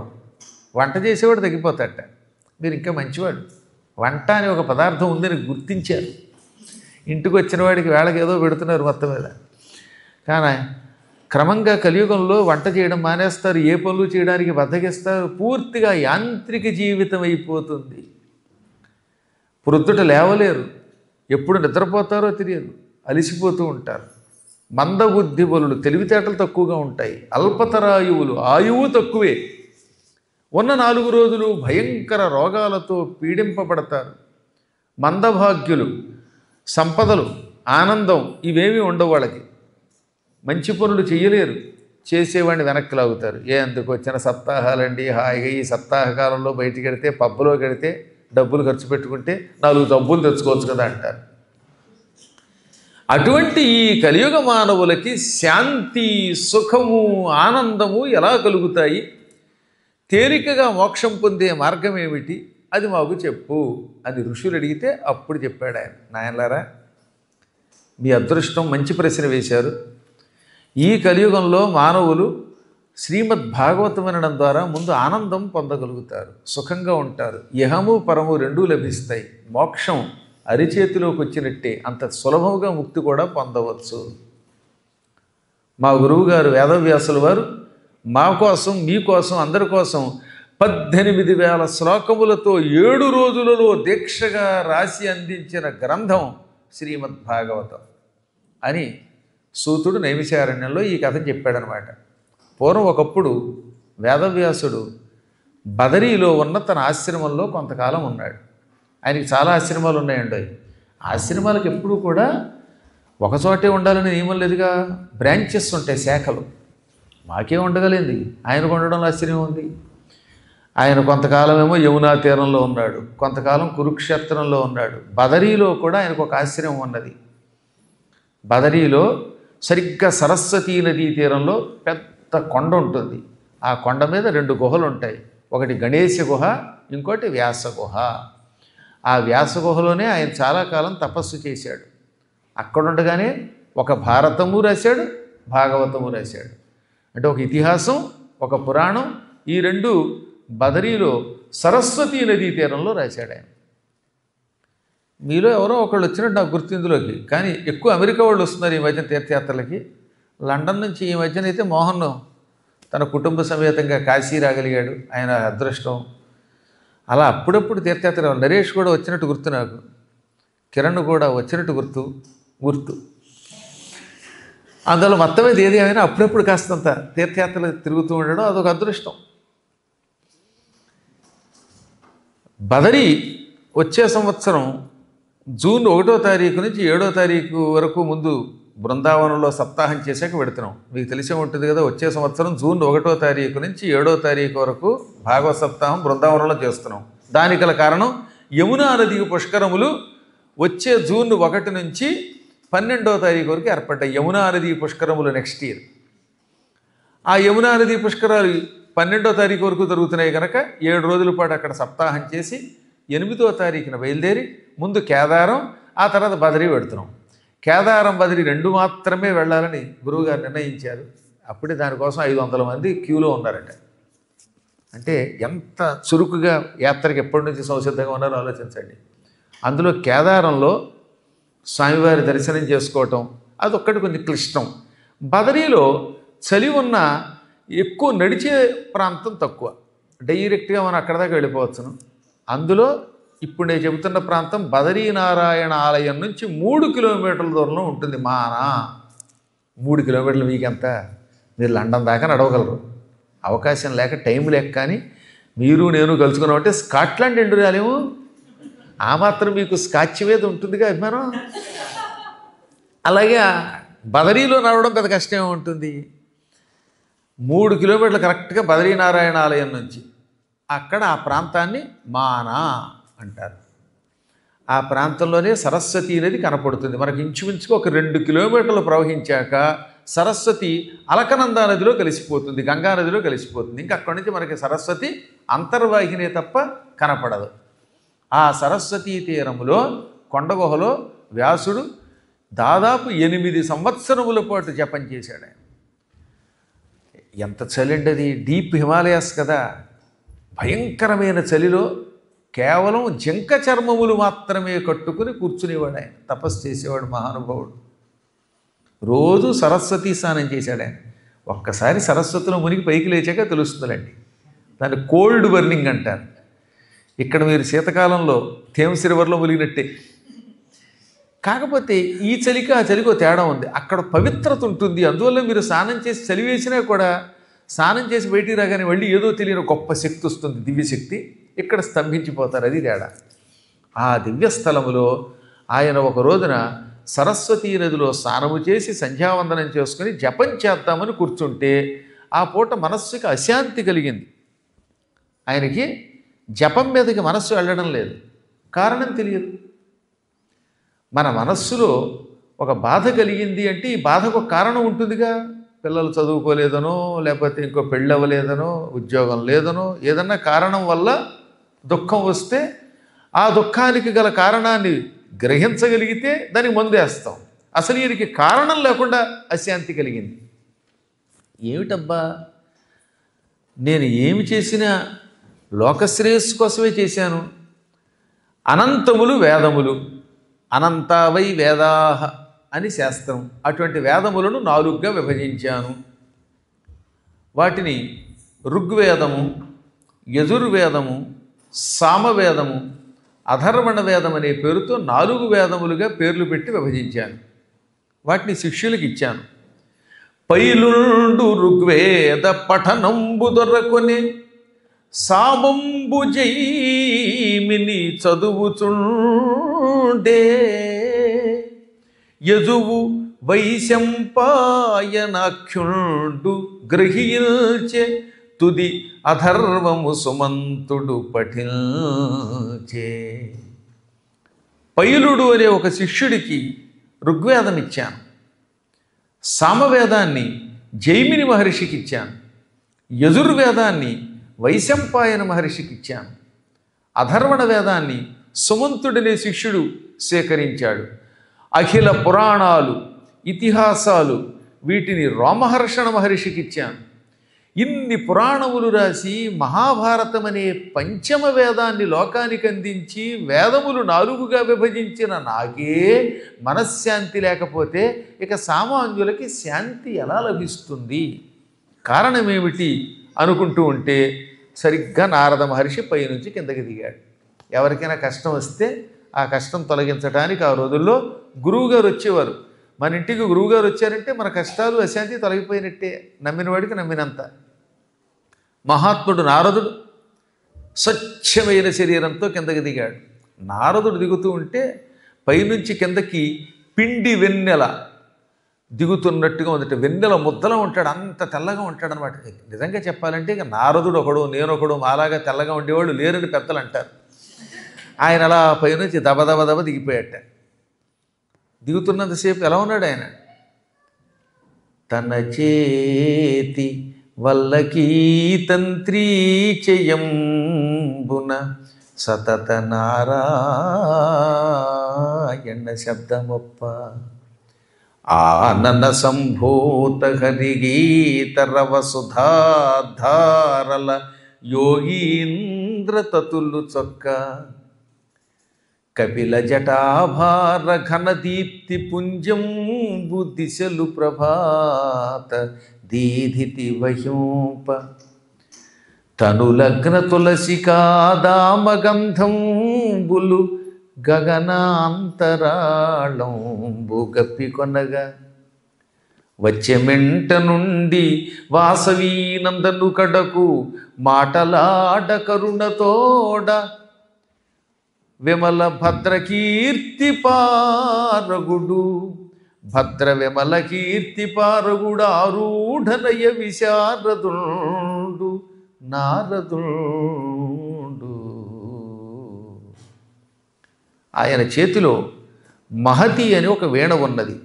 ఆ వీణ వాయిస్తున్నంతసేపు ఓం నమో నారాయణాయ అష్టాక్షరీ మంత్రమే ధ్వనించేది. వాయించేది మహతి అనే వీణ, పాడేది నారాయణ నామస్మరణమే. మధ్య మధ్యలో మంత్రం బదులుగా ఒక్కొక్కసారి కృష్ణుడి మీద పాటలు పాడేవాడు ఆయన. ఇక ఎంత మధురంగా పాడతాడండి ఆయన. ఆయన కృష్ణుడి మీద పాటలు పాడుతూ ఉంటే అక్కడున్న చెట్లు చిగురిస్తున్నాయట. అక్కడ సుస్పష్టంగా రాశారు, తరువులన్నీ కూడా ఎండిపోయిన చెట్లకు కూడా చిగురు వచ్చాయి. ఆ గానమాధుర్యానికి రాళ్ళు కరిగిపోయాయి. అపూర్వమైన కంఠంతో గోవింద కేశవ మాధవ అనుకుంటూ వస్తున్నాడు ఆయన. శ్రీహరి కేశవనామా శ్రీహరి కేశవనామా మధురిపు తారక నామా శ్రీహరి కేశవనామా శ్రీహరి కేశవనామా మధురిపు తారక నామా శ్రీహరి కేశవనామా. మాధవ నిన్నే మదిలో తలచి మాధవ నిన్నే మదిలో తలచి కానలలో నా కాపురమున్న కానలలో నా కాపురమున్న కొలిచెడి వారికి కొరతేమి రాదు కొలిచెడి వారికి కొరతేమి రాదు భేదములేవి రాని రావు భేదములేవి రాని రావు కోరిన వరములనన్నీ వసగడి వాడవు కావా శ్రీహరి కేశవనామా శ్రీహరి కేశవనామా మధురిపు తారక నామా శ్రీహరి. దారుణమైన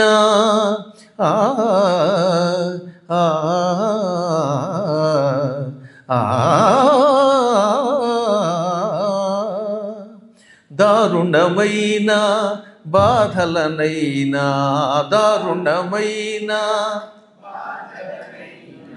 తునిమెడి బాణము నీ తిరునామము తునిమెడి బాణము నీ తిరునామము భాగ్యములందు పెనుబాధలందు, భాగ్యములందు పెనుబాధలందు దాసుల నీవు వీడవు స్వామి, దాసుల నీవు వీడవు స్వామి, నీ శుభ పదముల సేవా కవచము వంటిది కాదా, శ్రీహరికేశవనామా, శ్రీహరికేశవనామా, మధురిపు తారక నామా, శ్రీహరికేశవనామా,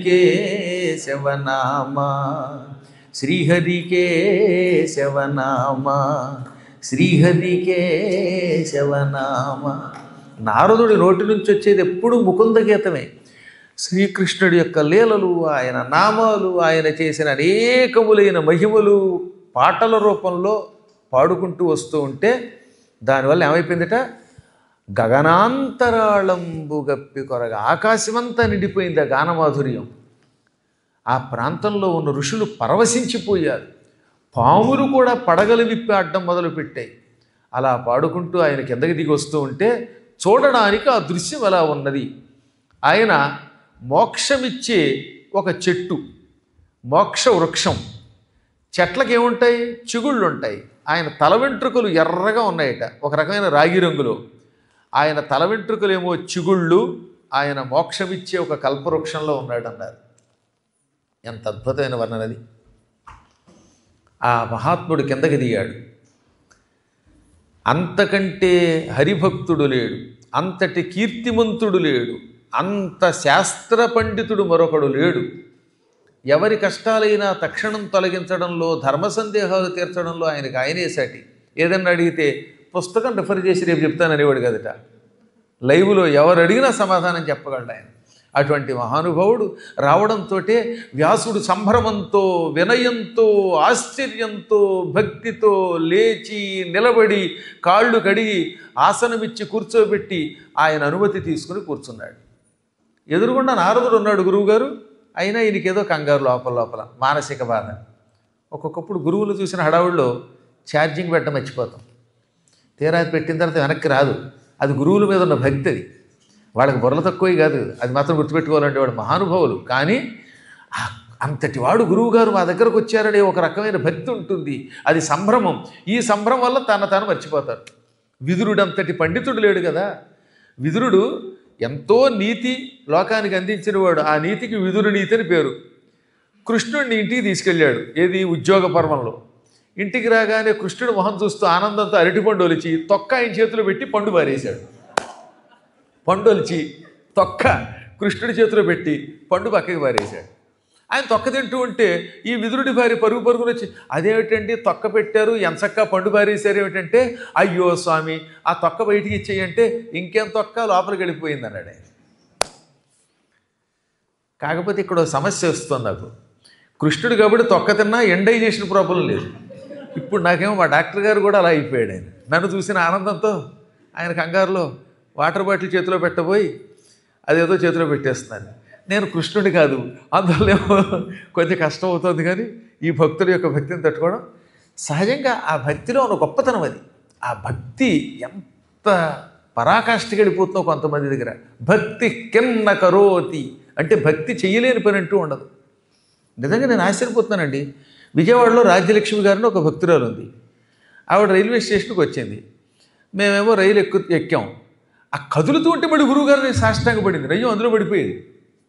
అప్పుడు నేనే రైలులోంచి దూకేవాడు పక్కకి లాగాను. ఏమమ్మా ఏమిటి ఈ భక్తి అంటే, పోతే పోతానండి, నాకు మీ మీద భక్తి కంటే ఈ శరీరం ఎక్కువ అంటుంది. నీకు శరీరం ఎక్కువ లేకపోవచ్చు, కానీ నీ గురువు గారికి ఆ శరీరం చాలా అవసరం తల్లి. నువ్వు పెద్ద అయిపోయావు. ఇప్పుడు పెద్ద ఆవిడ పైగా చంటిపిల్ల కాదు. రెండోది వాళ్ళు ఆయన ఏమైపోతాడు, వాళ్ళ పిల్లలు ఏమవుతారు. కాబట్టి ఎక్కడైనా భక్తి ఉంటే మరీ బొత్తిగా కారులు వెళ్ళిపోతుంటే సాష్టాంగ పడిపోకండి. కేవలం అక్కడి నుంచి నమస్కారం చేసుకుంటే చాలు. పూర్వం కృతయుగం, త్రేతాయుగం, ద్వాపరయుగం వేరు, ఇది కలియుగం. ఈ కలియుగంలో కొన్ని జాగ్రత్తలు పడాలి. గోవిందా. నారదుడు ఎదురుగుండా ఉన్నాడు. అయినా ఈయనకి మనశ్శాంతి లేదు. అందుకని అలా ఉండిపోయేట మాట్లాడకుండా. అప్పుడు నారదుడు, ఏం నాయనా నేను ఎదురుగుండా ఉన్నా ఏదో మానసికమైన వేదన పొందుతున్నావు, కారణం ఏమిటి? నువ్వు సామాన్యుడివా? ధాతవు భారత శృతి విధాతవు వేద పదార్థజాల నిర్ణేతవు యోగినేతవు వినీతుడవీవు చలిల్చి చెల్లరే కాతరు కైవడిల్ వగవ కారణమేమి పరాశరాత్మజా.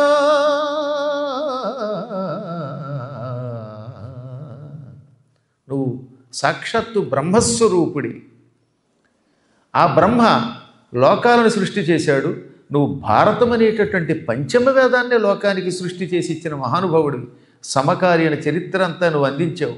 అందులో నీ పాత్ర కూడా ఉన్నది. ఎందుకంటే ధృతరాష్ట్రుడు, పాండురాజు నువ్వు లేకపోతే పుట్టరు కనుక.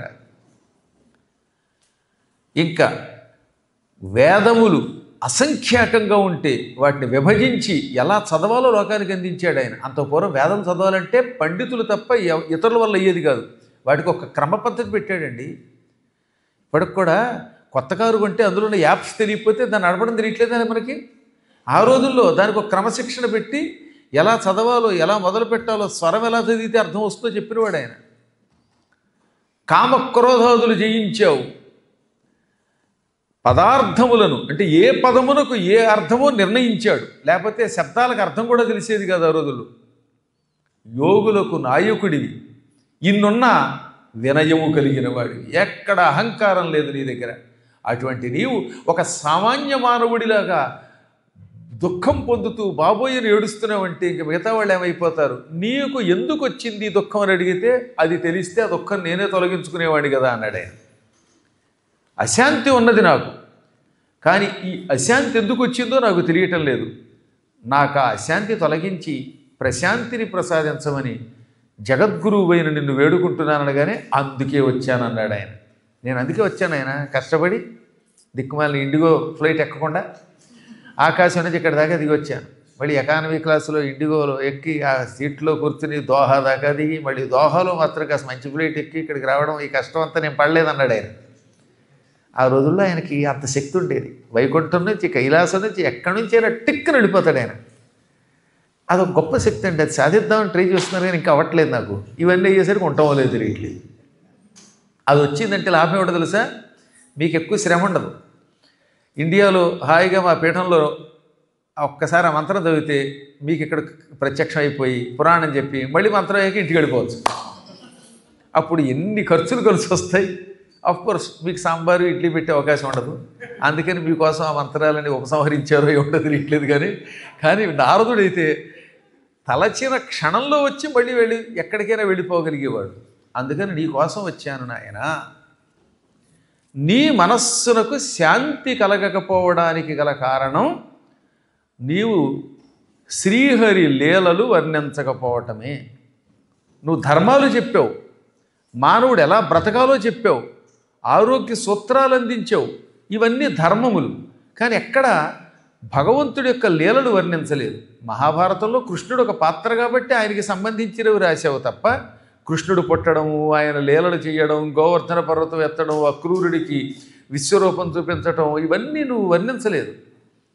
హరిలీలలు వర్ణించనంతకాలం ఎన్ని గొప్ప కావ్యములు రాసినా వాటిలో మాధుర్యం ఉండదు, అశాంతి తొలగదు.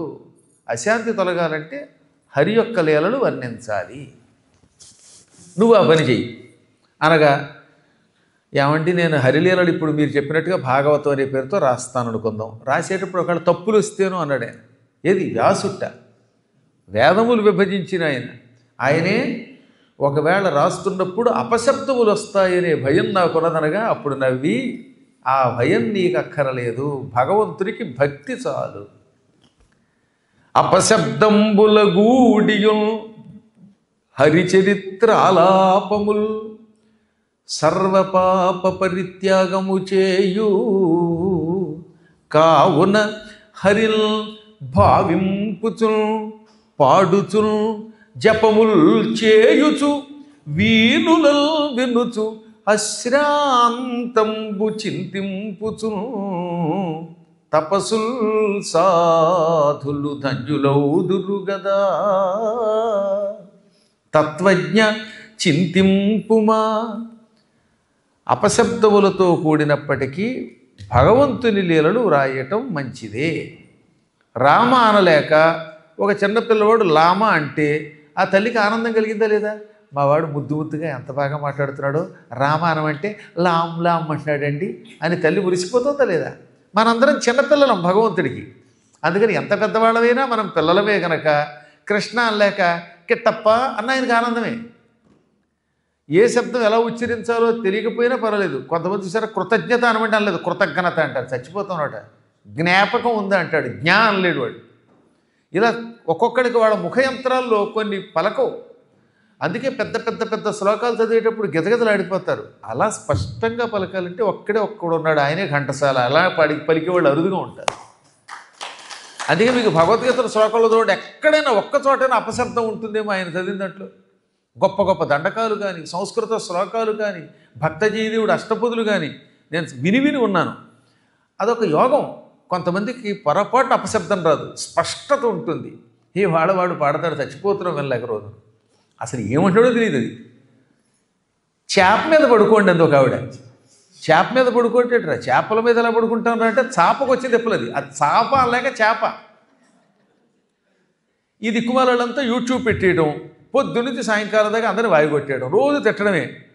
పైగా దిక్కుమాల వేషాలు, ఆ మొహమంతా రంగులు, పెదవులకేమో రంగులు, ఆ కరుబొమ్మలు గీకేయడం, జుగుప్సాకరమైన రకరకాల వేషాలు వేసి అపశబ్దములతో ప్రాణం తినేస్తున్నారన్నమాట. ఆ శబ్దములు విన్నప్పుడల్లా చెవులు మూసుకోవాలనిపిస్తోంది. అయినా వాళ్ళని కూడా భగవంతుడు క్షమిస్తాడట. ఎందుకని? భక్తి ఉంటే. ఎలా ఏడిచినా అంతో ఎంతో భక్తి ఉంటే చాలు. అపశబ్దములతో కూడినప్పటికీ హరిచరిత్ర సకల పాపములను తొలగిస్తుంది.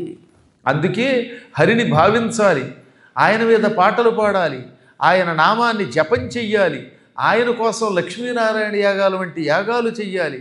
ఇలా చేసి తపస్సులు తరిస్తున్నారు. కాబట్టి అపశబ్దం వచ్చిందనే భయం అక్కర్లేదు. పరమాత్మ దగ్గర రాసేయి. నీకు ఇంకొక రహస్యం చెబుతున్నాను విను. ఈ జన్మలో నేను నీకు నారదుణ్ణి, గురువుని. కానీ నా పూర్వజన్మ వింటే నీకు ఆశ్చర్యం కలుగుతుంది.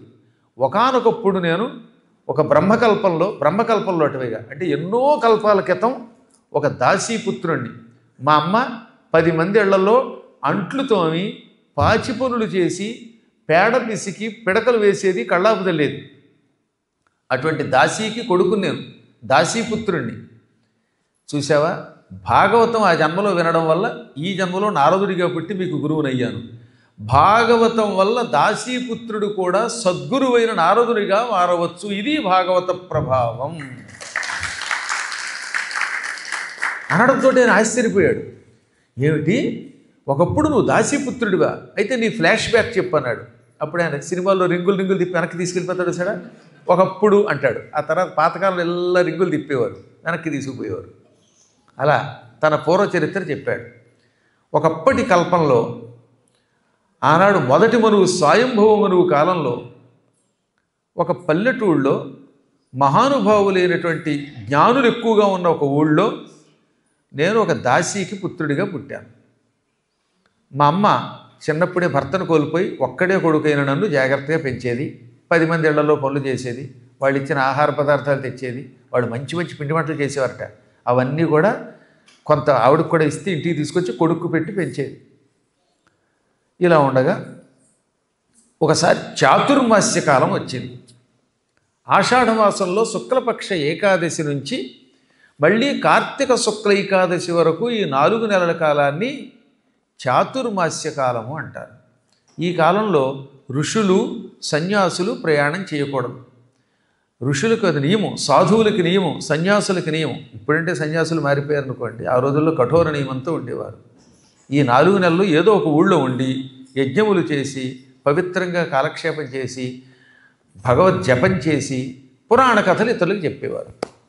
ఒకసారి ఈ నారదుడు దాసీపుత్రుడిగా ఉన్న ఊళ్ళోకి బ్రహ్మజ్ఞానులైన వేద పండితులు వచ్చారు. పరమభక్తులు వాళ్ళంతా, విష్ణు భక్తులు వాళ్ళంతా. వాళ్ళు వచ్చి ఈ ఊళ్ళో చాతుర్మాస్యం నడుపుతాము అన్నారు. ఆ ఊరి వాళ్ళు సంతోషించి ఓ మంచి విడిదిచ్చారు. అదొక తోట. ఆ తోటలో మంచి గుడిసెలు ఉన్నాయి. అందులో వాళ్ళకి మకాం ఇచ్చారు. వాళ్ళందరికీ కావలసిన ఆహార పదార్థాలు ఇచ్చారు. యజ్ఞమునకు కావలసిన ఏర్పాట్లు అన్నీ ఇచ్చారు. మధ్యాహ్నం పూట వాడు యజ్ఞం అయ్యాక భోజనాలు అయ్యాక అందరికీ పురాణం చెప్పేవారు. వ్యవసాయానికి వెళ్ళేటటువంటి వాళ్ళు మధ్యాహ్నానికల్లా వచ్చేసేవారట. ఎందుకంటే ఆషాఢం నుంచి వ్యవసాయ పనులు బాగా ముమ్మరంగా ఉంటాయి కదా, ఆ పనులు 12 ముగించుకుని ఈ పురాణం వినడానికి వచ్చేవారు. ఎక్కడెక్కడి వాళ్ళు వచ్చేవారు. ఆ తోటంతా నిండిపోయేది. ఇప్పుడు కారులు వచ్చాక దూరం నుంచి రాలేకపోతున్నారు, కానీ కాలినడకను వచ్చేవారు ఆ రోజుల్లో. ఈ విధంగా అందరూ వచ్చి కూర్చున్నాక వాళ్ళు ప్రతిదినము మధ్యాహ్నం 1 గంట నుంచో సాయంత్రం 4-5 దాకా పురాణాలు చెప్పేవారు. భాగవతాలు 4 నెలలు చెప్పారట. భాగవత కథలు, విష్ణులీలలు, ఆయన అవతారాలు, గుణములు, ఆయన మహిమలు, భక్తుల యొక్క చరిత్ర చెప్పేవారు. భగవతః ఇదం భాగవతం, భగవంతునికి సంబంధించినది కనుక దీనికి భాగవతం అని పేరు. అనగా ఇందులో భగవంతుని లీలలు ఉంటాయి. భగవంతుని లీలలు అంటే ఏమిటి? భాగవతానామిదం భాగవతం. భగవద్భక్తులను భాగవతులు అంటారు. ఆ భాగవతుల యొక్క అంటే భగవద్భక్తుల యొక్క చరిత్ర ఉంటుంది కాబట్టి భాగవతులు అన్నారు. ఇందులో అంబరీషుడి చరిత్ర, రంతిదేవుడి చరిత్ర, ప్రహ్లాద చరిత్ర, బలిచక్రవర్తి చరిత్ర, అజామిళోపాఖ్యానం, ఇలాంటి ఎంతోమంది భక్తుల యొక్క చరిత్రలు ఉంటాయి. వీటితో కూడిన ఈ భాగవతాన్ని 4 నెలలు చెప్పారు వాళ్ళు. 120 రోజులు దాదాపుగా చెప్పారన్నమాట. అందరూ పరవశత్వంతో వినేవారు. ఈ చాతుర్మాస్య దీక్ష ప్రారంభించిన కొత్తల్లో వాళ్ళకి ఒక కుర్రాడు అవసరమయ్యాడు. ఎందుకని? ఏదైనా చిన్న చిన్న కమండలం, దండం, పుస్తకం ఇలాంటివి తెచ్చిపెట్టేవాడు, ఏ నీళ్ళలో తెచ్చిపెట్టేవాడు, కాస్త బట్టలు ఆరేసి పెట్టేవాడు, ఇలాంటి పనులు చేసి పెట్టేందుకు ఒక కుర్రాడు అవసరమయ్యాడు. అందుకని మీరంతా పెద్దవాళ్ళు అన్ని వేళలా పనులు చేయలేరు కదా. అందులో మీరు డాక్టర్లకు ప్రాక్టీస్ ఉంటుంది పగటిపూట, అంచేత వాళ్ళు వచ్చి పనులు చేస్తే కష్టం. కాబట్టి మాకు కుర్రాడు అప్పగించండి అనగా వాళ్ళు ఏం చేశారు, మా ఊళ్ళో దాసి ఆవిడ ఉందండి, ఆవిడకు ఒక కొడుకున్నాడు, వాడు చాలా బుద్ధిమంతుడండి, వాడికి 8 ఏళ్ళు కుర్రాడు, కానీ 8 ఏళ్ళైనా మంచి జ్ఞాని అని ఈ నారదుడిని అప్పగించారట. ఆ రోజులో ఆయనకి పేరు కూడా లేదు, కేవలం దాసీపుత్రుడు. ఈ కుర్రవాడు కూడా వాళ్ళ దగ్గర చేరాడు. అతని అదృష్టం, వాళ్ళ అదృష్టం. మనకి భవిష్యత్తులో ఇలాంటి గురువుగారు వచ్చే అవకాశం ఉంది కదా. ఈ కుర్రవాడు వాళ్ళని ఎంతో భక్తితో చూశాడు. వాళ్ళు కూడా చిన్నపిల్లవాడు కాబట్టి చిన్న చిన్న పనులే చెప్పారు. నాయన కొంచెం కమండలం తెచ్చిపెట్టు, నీళ్లు తెచ్చిపెట్టు, ఈ తువ్వాలు ఆరేసి పెట్టు, ఇలాంటి పనులే చెప్పేవారు. లేదా పువ్వులు, పత్రి తెచ్చిపెట్టమనేవారు. వాళ్ళు ఏ పని చెప్పినా చిరునవ్వుతో చేసేవాడు వీడు. వాళ్ళు యజ్ఞం చేస్తూ ఉంటే ఆ దృశ్యం కళ్ళారా చూశాడు. వాళ్ళు అన్నం వండుకున్నాక గిన్నెలో ఉన్న అన్నం కొంత వండుకుని తమ కోసం వడ్డించుకునేవారు. అన్నం అంటే ఏదో పెద్ద పంచపక్షి పరణాలు కదా, యజ్ఞం కోసం అన్నం వండుతారు, దాన్ని చెరువు అంటారు. ఈ చెరువు అందులో వేశాక కొంచెం తినేవారు వాళ్ళు. అందులో కొంత వాడికి కూడా పెట్టేవారు. సాధారణంగా భగవంతుడి కోసం సమర్పించాక మిగిలిన దాన్ని ఎంగిలి అంటారండి. అది నిజమైన ఎంగిలి అంటే. ఇప్పుడే ఈ ఎంగిలిని చూస్తే అడిగిపోయి వాళ్ళంతా చెంబు నీళ్ళలో దూకి చచ్చిపోతారు. కుదరదు. కానీ ఒక గిన్నెలో అన్నం ఉంది, ఈ అన్నం మనం వడ్డించుకున్నాక గిన్నెలో మిగిలిపోతే దాన్ని ఎంగిలి అంటారు. అది పెద్దలకు పెట్టకూడదు, అది శాస్త్ర ప్రకారంగా. మీ ఇంట్లో మీరు అన్నం వండుకున్నారు, అదేదో కుక్కరో ఇంకో గిన్నె అంటే పూర్వం అన్నం అని ఉండేవారులేండి, పెద్దలతో బొజ్జలు నింపుకునేవారు కాదు. ఈ అన్నంలో కొంత మనం వడ్డించుకు తింటే మిగిలిపోతుంది కదా శేషం. అది ఎట్టి పరిస్థితుల్లో గురువులకి పండితులకి పెడితే పరమ పాపం, అది ఇంట్లో వాళ్ళకే పెట్టాలి. అందుకని ఏం చేసేవారు, తాజాగా వండి వాళ్ళు తిన్నాక అతిథులు అప్పుడు ఆ మిగిలింది వాళ్ళు తినేవారు. ఇప్పుడు కలియుగం మారిపోయింది, మేము తిన్నాం గిన్నెలో మిగిలింది మీకు ఇష్టమైతే తినండి అనేవాళ్ళు కూడా కొన్ని చోట్ల ఉంటారట. అదృష్టవశాత్తు ఈ గురువు గారికి ఆ యోగం పట్టలేదు. ఏ దేశానికి వెళ్ళినా మహాత్ములే దొరికారు. వాళ్ళంతా కూడా ఆనాడు వేదవ్యాసుడు లాంటి వాళ్ళు, నారదుడు లాంటి వాళ్ళు గొప్పవాళ్ళు. ఆ రోజుల్లో వాళ్ళు వండుకున్నాక తాము వడ్డించుకున్నాక మిగిలినది వాడికి పెట్టేవారు. అది ఆయన అమృతం వస్తువు అని స్వీకరించేవాడు. యజ్ఞప్రసాదం తిన్నాడు ఆయన. అనంతరం వాళ్ళు పురాణం చెబుతూ ఉంటే ఎప్పుడు ముందు పోయిన వరసలో కూర్చునేవాటి కుర్రాడు. కూర్చుని ఆ పురాణం విన్నంతసేపు ఆనందంతో కన్నీళ్లు కార్చేవాడు. వారల్ విష్ణు చరిత్రముల్ చదువగా వర్ణింపగా పాడగా, వాళ్ళు విష్ణు చరిత్రం వర్ణిస్తూ ఉంటే పాడుతూ ఉంటే కళ్ళ వెంబడి ఆనంద బాష్పాలు వచ్చేసేవి. అమృతం అంటే ఆ పురాణం విని విని విని పులకించిపోయాడు ఆయన. ఎప్పుడు పురాణం ప్రారంభమవుతుందా అని ఎదురు చూస్తూనే ఉండేవాట. 4 నెలల కాలం ఇట్టే గడిచిపోయింది. కాలం ఎంతండి, గడిచిపోతూనే ఉంటుంది. లాస్ట్ ఇయర్ వచ్చారు, ఈ ఏడాది అలా వెళ్ళిపోతుందా లేదా కాలం? అలా కాలం వెళ్ళిపోయింది. చాతుర్మాస్య కాలం గడిచిపోయింది. ఇంక ఋషులు పూర్ణాహుతి చేసుకుని మేము వెళ్ళొస్తామండి, మా దీక్ష ముగిసింది, అందరికీ శుభం కలుగుగాక అని వెళ్ళిపోతామన్నారు. అందరూ ఊరు చివరిదాకా వచ్చి వారిని సాగనంపారు. పూర్వం ఊరు చివరిదాకా వచ్చి సాగనంపేవారు, అది ఇప్పుడు ఎయిర్పోర్ట్కి వచ్చినట్టుగా మీరు.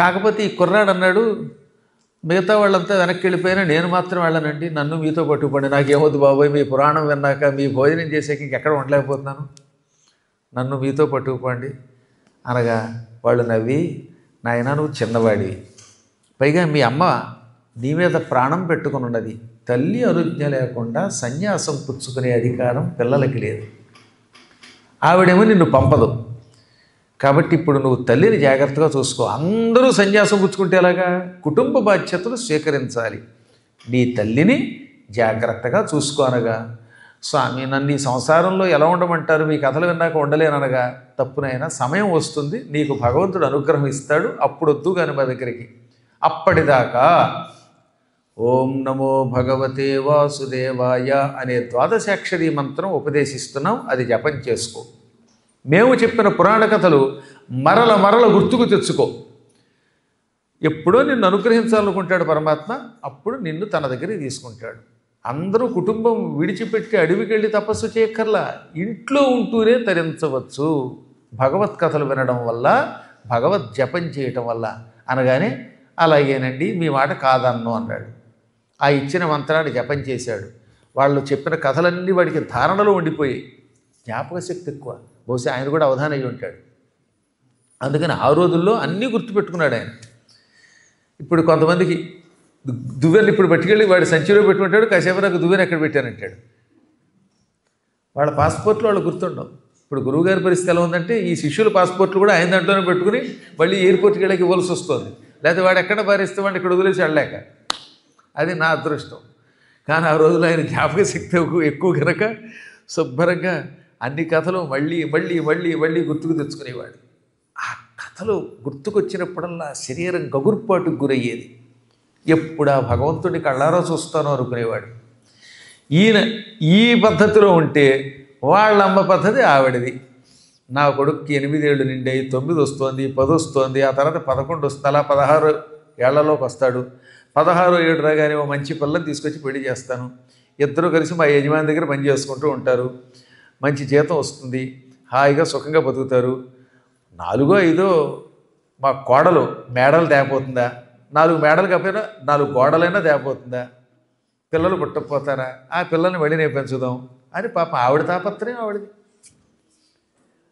ఇలా కొడుకు మీద వ్యామోహంతో ఈ కుర్రవాడికి సంసారం ఏర్పడాలి, నేను సుఖంగా ఉండాలని ఆవిడ అనుకుంటోంది, ఈయనేమో అన్ని భవబంధాలకి దూరంగా మోక్షం పొందాలని అనుకునేవాట. ఒకనాడు తెల్లవారుజామున వాళ్ళమ్మ తన యజమాని ఇంట్లో పాలు పెతకడానికి వెళ్ళింది. అది కటిక చీకటి కాలం. ఆ చీకట్లో తెల్లవారుజామున లేచేవారు పూర్వం. ఇప్పుడు ఆదివారం వస్తే పెద్దరాళ్ళే 10ంటికి లేచిపోయేట్టు ఒక ఆయన, గురువుగారు వాళ్ళండి మరీ ఎర్లీగా లేచిపోయానండి, 10 o'clock అన్నాడు. అంటే మిగతా రోజులు ఎప్పుడు లేచేవాడు. అందుకని ఆదివారం నాడు పొద్దున పెట్టకుండా సాయంత్రం ఎందుకు పెట్టారంటే, కనీసం పెద్దరాళ్ళే సాయంత్రం 4ంటికైనా లేచి పురాణానికి వస్తారని. కానీ ఆ కాలంలో తెల్లవారుజామున లేచి బ్రాహ్మీ ముహూర్తంలో సంధ్యావందనాదులు చేసేవారు. ఈ కుర్రవాడు అలాగే లేచాడు. వాళ్ళ అమ్మ లేచింది, కుర్రాడు ఇంట్లో జపం చేసుకుంటున్నాడు. వాళ్ళమ్మ పాలు పెతకడానికి యజమాని ఇంటికి వెళ్ళింది. ఆవిడ కర్మయోగం, ఆవిడ జాతకం అలా ఉన్నది. ఆ చీకట్లో ఆవు పాలు పెతకడం కోసమని గడ్డి ఆవుకి వేయడానికి గడ్డి మేటు దగ్గరికి వెళ్ళింది. అక్కడ నల్లని భయంకరమైన తాచుపాము ఉంది. చూసుకోకుండా కాలితోటి తోక తొక్కింది. తోక తొక్కితే ఇక తాచుపావుకు చాలా కోపం వస్తుంది, పైగా ఆడతాచుండోయి. అదేంటో చిత్రం తెలుసా, మానవుల్లో ఆడవాళ్ళు పాపం చాలా సాత్వికంగా ఉంటారు, అలా అనకపోతే రేపటి సాంబార్తో పోయిన బెటర్. కానీ ఆ పాము ఒకటి, పులి ఒకటి, ఈ 2 ఆడవు చాలా డేంజర్ ఉండవు. ఆడ త్రాచుపాము కాటేస్తే ఇక తిరుగులేదట, ఆడ పులి కూడా పొంచి టక్కన పట్టేస్తుంది వేడ.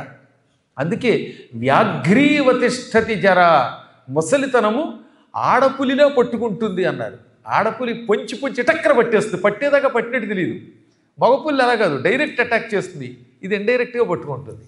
ముసలితనం కూడా అలా పట్టుకుంటుంది మనల్ని. అందుకే ముసలితనం వచ్చేదాకా వచ్చిందని తెలియదు.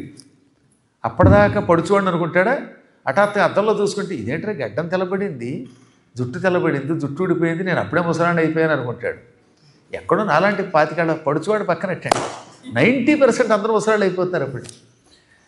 అందువల్ల అలాగా ఈ తోక త్రొక్కిన నల్ల త్రాచుపాము, ఆడత్రాచుపాము బుస్సున పైకి లేచింది. ఒక్కసారి ఆవిడ కాటేసేసింది.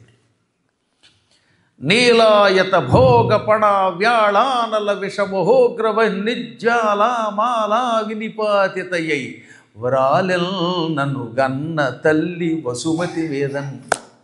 నల్లని విశాలమైన పడగ కలిగిన త్రాచుపాం తోక తొక్కడంతో కస్సుమన్నది బుస్సుమన్నది పైకి లేచింది, ఆవిడని కాటేసింది. ఆ కాటు తినడంతో పెద్ద అరుపరిచి కింద పడిపోయింది.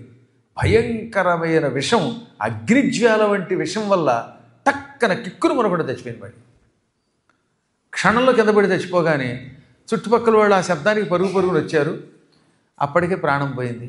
అయ్యో ఎంత దురదృష్టవంతురాలు, ఇంత చిన్న వయసులో పోయింది. ఆ కొడుకు ఎంత దురదృష్టవంతుడాడు, చిన్నప్పుడే తండ్రిని కోల్పోయాడు, ఇప్పుడు తల్లి పోయింది, వాడికి దిక్కు లేదని అందరూ బాధపడుతుంటే తల్లి పోయినప్పుడు నిర్వికారంగా ఉన్నాడు ఆయన. పాపం ఆ జీవికి ఇలా విముక్తి ప్రసాదించావా పరమాత్మ, ఇది నీ లీల, ఆవిడకు మోక్షం ప్రసాదించు అనుకున్నాడు. తల్లి ప్రేమ ఉన్నది, కానీ జీవులకి జనన మరణాలు సహజమని తెలుసు కనుక ఏమీ దుఃఖం పొందలేదు ఆయన. ఈ పుట్టడం, పెరగడం, వార్ధక్యం, మరణం ఇవి సృష్టి రహస్యాలు, ఇందులో నుంచి ఎంతటి వాడు బయటపడలేడు, ఈవిడికి విముక్తి కలిగించు అని దహన సంస్కారాలు చేశాడు. ఏమి ఏడవలేదు, బాబోయని గుండెలు బాదుకోలేదు. అనంతరం ఇంతకాలం నాకు ఒక భవబంధం ఉన్నది, అది మా తల్లి రూపంలో పట్టుకున్నది, ఈ బంధం పరమాత్మ నాకు దూరం చేశాడు, ఇక నేను ఆ భగవంతుని భక్తితో పట్టుకుంటాను అనుకున్నాడు. ఇల్లు వాకిలి అన్నీ కూడా ఈ తల్లితోటే పోయాయి అనుకున్నాడు. ఆవిడకి దహన సంస్కారాలు అవగానే స్నానం చేసుకుని ఎక్కడ నా గురువులు, చాతుర్మాస్య కాలంలో భాగవత లీలలు చెప్పిన నా గురువులు ఎక్కడున్నారని వాళ్ళు వెతుక్కుంటూ బయలుదేరాడు. ఒక గమ్యం లేదు ఆయనకి, వాళ్ళు ఎక్కడున్నారో ఏం తెలుస్తుంది, ఏ ఆశ్రమంలో ఉన్నారో. అయినా ఆ భగవంతుడే గురువుల దగ్గరికైనా చేరుస్తాడు, లేదా తన దగ్గరికి తీసుకుపోతాడు అనుకుని బయలుదేరాడు ఆయన. అలా వెళ్ళి వెళ్ళి వెళ్ళి వెళ్ళి వెళ్ళి వెళ్ళి ఒక కేకారణ్యం చేరాడు. అది భయంకరమైన కేకారణ్యం. ఆ కేకారణ్యంలో ఏ వైపు చూచినా దట్టంగా చెట్లు అలుముకుపోయాయి, వెదురు పొదలు బొంగు వెదురులను ఉన్నాయి. ఆ వెదురు చెట్లు తప్పేమీ లేవు. వాటిలోంచి శబ్దాలు వస్తున్నాయి, గుయ్యి గుయ్యి గుయ్యమని గాలి శబ్దాలు. అటువంటి అడవి మధ్యలో ఓ చెరువు కనపడింది. తిండి తిప్ప లేకుండా తిరిగేయటం వల్ల బాగా దాహం వేసింది, అలిసిపోయాడు. టక్కన అక్కడికి వెళ్ళి ఆ చెరువులో స్నానం చేసి కడుపార మంచినీళ్ళు తాగి ఒడ్డున కూర్చున్నాడు. కళ్ళు మూసుకుని ఓం నమో భగవతే వాసుదేవాయ అనే మంత్రాన్ని అనుష్ఠానం చేశాడు.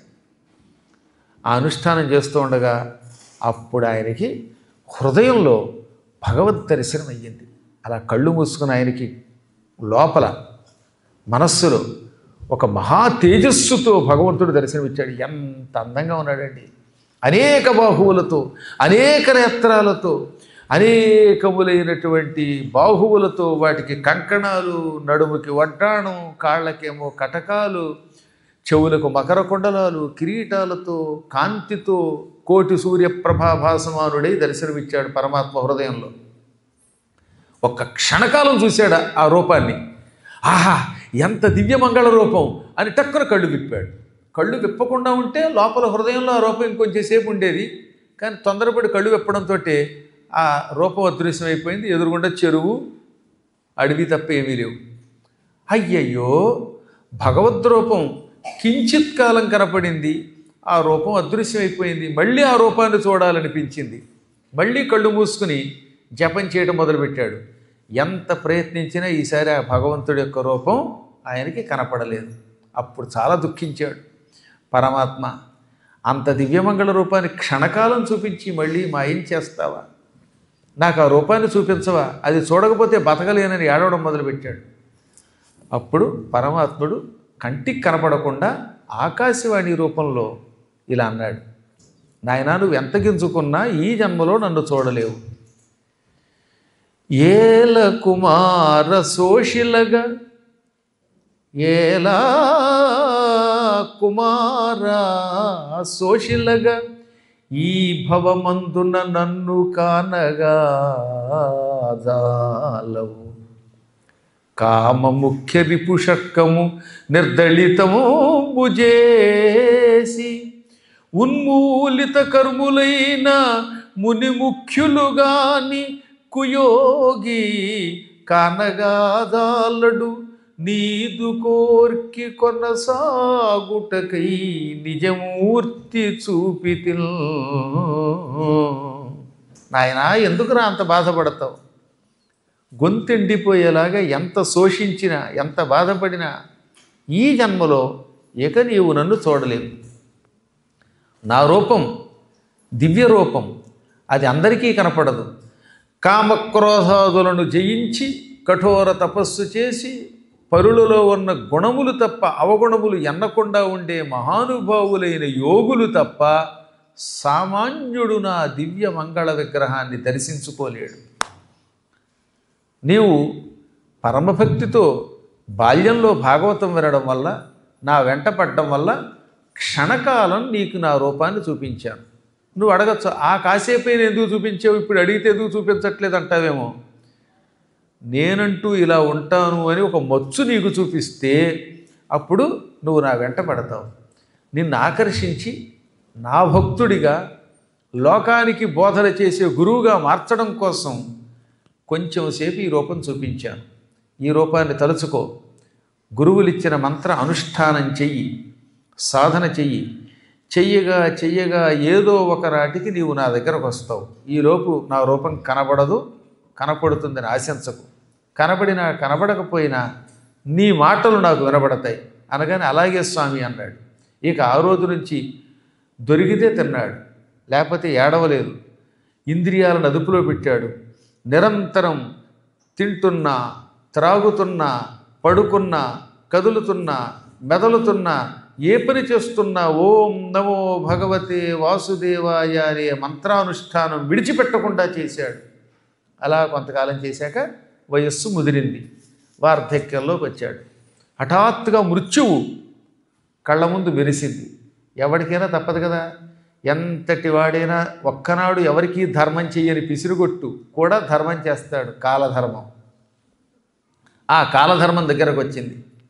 ఆయన ప్రాణవాయువు బయటకు వచ్చింది.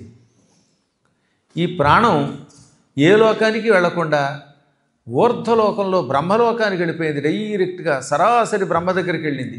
బ్రహ్మ ఆ సమయంలో గాలి తీసుకుంటూ ఉంటే ఆయన ఉచ్ఛ్వాసము ద్వారా హృదయంలోకి వెళ్ళిపోయాడు, బ్రహ్మ హృదయంలో చేరిపోయాడు. అది భాగవత ప్రభావం అంటే.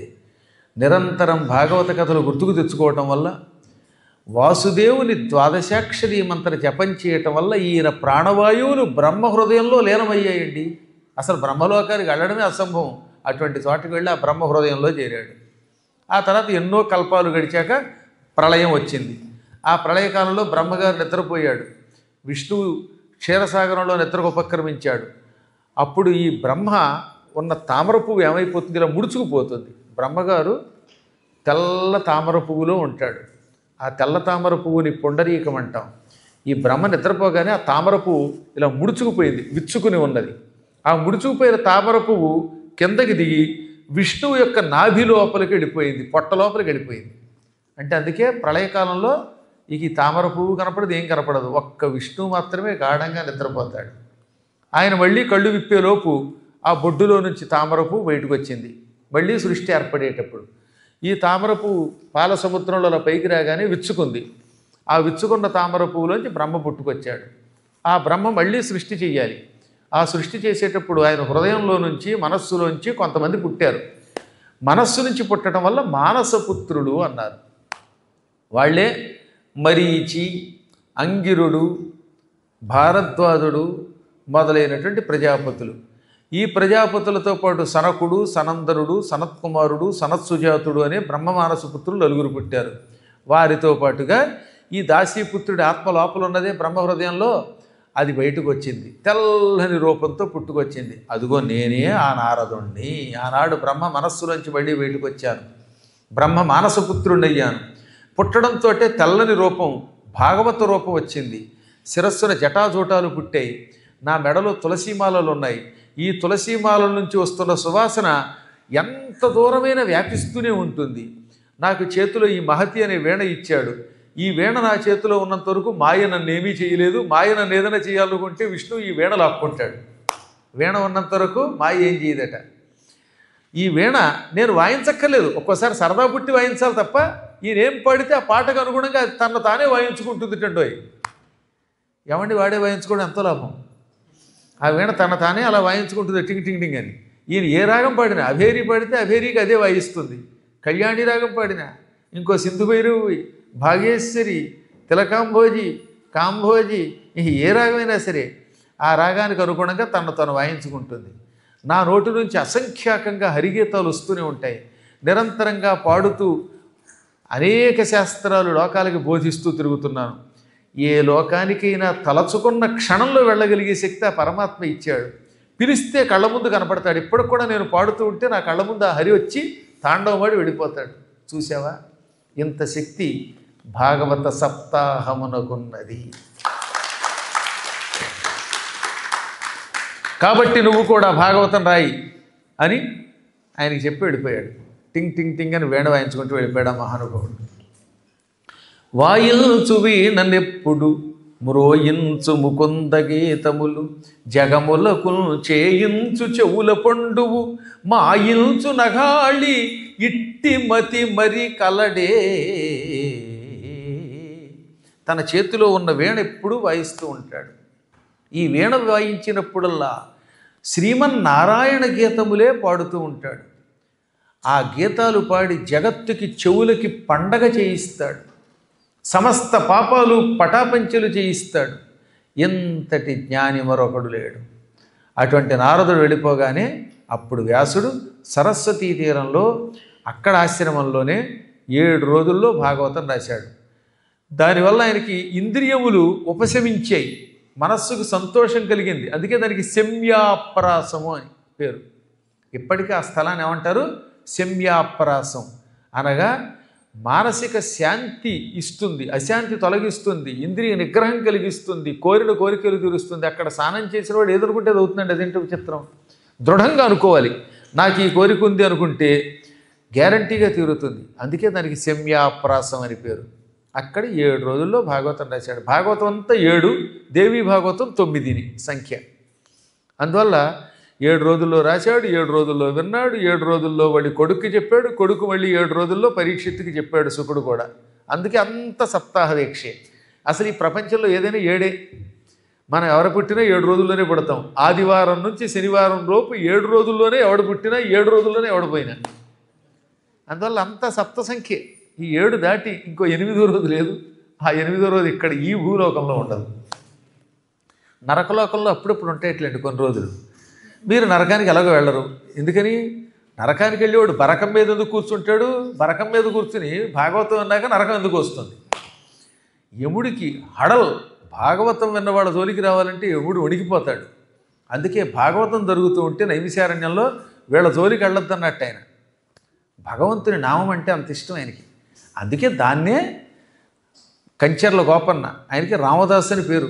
భక్త రామదాసు గారు దాశరథి కరుణాపయో అనేది అని ఒక శతకం రాశాడు.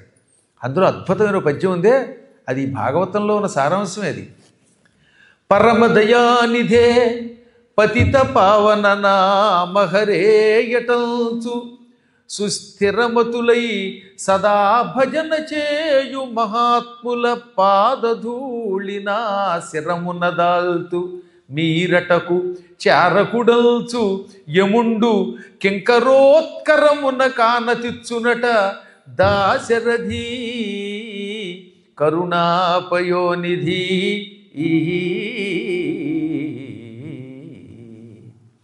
యముడు ఏమంటాడు? పరమదయానిధే పతిత పావన నామ హరే అని నిరంతరం హరినామస్మరణం చేయించేటటువంటి వాళ్ళ జోలికి వెళ్ళొద్దు. కారణం, హరినామస్మరణం చేసేవాళ్ళు హరి అంతటి గొప్పవాళ్ళు. అందుకని యముడు ఏమంటున్నాడు? వాళ్ళ పాదధూళి నా శిరమున దాల్తు. మీరంతా రోజు హరి హరి అంటే యముడు ఇక్కడికి వచ్చి మీ పాదాల కింద ఉన్న దుమ్ము తన శిరస్సును ధరిస్తాట. అందుకని మీరు అక్కడికి వెళ్ళకండి అనగా వాళ్ళకి ఆయువు తీరాక వాళ్ళని నరకానికి తీసుకురాకండి, వాళ్ళని పవిత్ర లోకాలకి పంపండి అని యముడు తన కింకరులకు ఆనతిస్తాడు. అంత గొప్పది హరినామం అంటే. అటువంటి హరినామం భాగవతంలో నిరంతరాయంగా ఉంటే అది విన్నటువంటి వాడు నరకానికి వెళ్ళడనమాట. వాళ్ళు గ్యారంటీగా అనుకున్నటువంటి పనులు నెరవేర్చుకుంటారు. ఈ విధంగా సప్తాహ దీక్షతో ఆయన రాసి దానిని శుకుడికి ఇచ్చాడు. శుకుడు పరీక్షిత్తుకి ఇచ్చాడు. అక్కడి నుంచి ఈ సప్తాహ పారాయణం మొదలైంది. మా అదృష్టవశాత్తు ఎన్నో చేసాం. కాకపోతే క్రమసంఖ్యతో లెక్కిస్తే 389. ఒక్కోసారి ఒక క్లూ చెప్పాలి మీరు. ఇప్పుడు ఒకేసారి భాగవతం ఒక 100 మంది పారాయణ చేయించాను నేను. అప్పుడు 100 భాగవత పారాయణలు అయ్యాయి. అలాంటివి లెక్కేస్తే ఎన్ని వేలు చేసామో లెక్కలేదు. ఇప్పుడంటే మీకోసం ఒక సప్తాహం. ఇప్పుడు నైమిషారణ్యం ఉంది. నైమిషారణ్యంలో 30 మంది చేస్తారు పూర్తిగా. ఒక్కొక్కడు ఒక్కొక్క సప్తాహం కింద పారాయణ చేస్తున్నారు. అంటే 30 సప్తాహాలు అక్కడ అవుతున్నాయి. ఎంతో పూర్వం ద్వారకలో జరిగాయి. ఇలాంటివి లెక్కేస్తే మేము కనీసం 5,000 అయిపోయి ఉంటాయి. ఆ రకంగా 1000 అయినా నా కోరిక ఏంటంటే కనీసం ఒక 500 అన్నా ఈ క్రమంలో, ఏది 389, 7 రోజులు లేక మళ్ళీ ఇంకోసారి చేస్తే 390, ఆ తర్వాత 91 అలా చేయాలని. ఈ ఏడాదితో 400 పూర్తి అవుతున్నాయట. రేపు డిసెంబర్ నాటికి కరెక్ట్గా 400 పూర్తవుతాయి. ఇంకా 100 మిగులుతాయి. ఆ 100 నా 100 ఆ మాత్రం మీరు పూర్తి చేయకుండా ఉంటారా? ఎందుకని సంవత్సరానికి 52 వారాలు గ్యారంటీ కదా. 52 54గా 52. ఓ 2 ఏళ్ళు కరెక్ట్గా ఖచ్చితంగా మనం జాగ్రత్త పడితే ఆ 100 పూర్తయిపోయి అంటే ఇంకా మనం 100 విడిచిపెట్టాక పిరికి పందల్లాగా నరకానికి పోకుండా హరిమాయాస్పందితానికి అతీతమైనటువంటి వైకుంఠంలో సుఖంగా ఉండగలుగుతాం అన్నమాట. ఈ భాగవత పారాయణం వీళ్ళు ముగ్గురు కూడా చూస్తారు కదా. 18,000 శ్లోకాలు రోజు ఒక క్రమశిక్షణతో పారాయణం చేస్తారు. ప్రతిదినము అది విందురు. కానీ ఈరోజు అనుకుంటాను ఇక్కడ రేపటి నుంచి అవధానం వారి ఇంట్లోనే ఉంటుందిగా. సాయంత్రం ఎన్నింటికి? 5:30కి. ఓ 10 నిమిషాలు అటు ఇటు ఇద్దాం పాపం వాళ్ళకి. రేపటి నుంచి ఉద్యోగాలు కూడా ఉంటాయి కదా. ఏమంటే 5:30 మీకు సుఖమైనా లేక 6ంటికి రమ్మంటారు చెప్పంటారు అమ్మా? సరే, రాగలిగిన వాళ్ళు వస్తారు, లేని వాళ్ళకి లైవ్ ఎలాగో ఇస్తారు అయిన తర్వాత. కాకపోతే శనివారం పూర్తయిన తర్వాత ఆదివారం మళ్ళీ ఇక్కడే ఉంటుంది అవధానం కూడా. కాకపోతే ఈ హాలు కాదుగా, పక్కన ఒక్కో హాల్ ఉంది. ఇవాళ మావాడు చాలా అదృష్టవంతుడు. ఈ హాల్ని పవిత్రం చేయడానికని ఆ హాల్ ఇస్తే ఈ హాల్లో పెట్టారు. మేధావి విక్రమక్రమ అని విష్ణు సహస్రనామంలో విష్ణువుకి పేరు ఉంది. అంచేత ఈ హాలుకి ఏదో ఒక యోగం పట్టింది. అందువల్ల ఇవాళ కృష్ణుడు ఇక్కడ కూర్చొని భాగవతం చెప్పించే అవకాశం ఇచ్చాడు. రేపటి నుంచి అపూర్వమైన కృష్ణలీలలు సాగుతూ ఉంటాయి. ప్రతిదినము దాదాపు ఒక 2 గంటలు విందురు. కానీ ఆ తర్వాత ఎలాగో రికార్డ్ చేశాక మీకు వాటిలో పెట్టే అవకాశం ఇస్తారు. ఆఖరి రోజు మాత్రం తప్పనిసరిగా రండి. ఆ రోజున మీకోసం భాగవత మహిమ కూడా చెబుతాం. అవన్నీ వివరాలు ఆయన చెబుతారు. ఒకసారి హరినామస్మరణ చేసుకుని ఈ పూటకి పూర్తి చేసుకుందాం. గోవింద.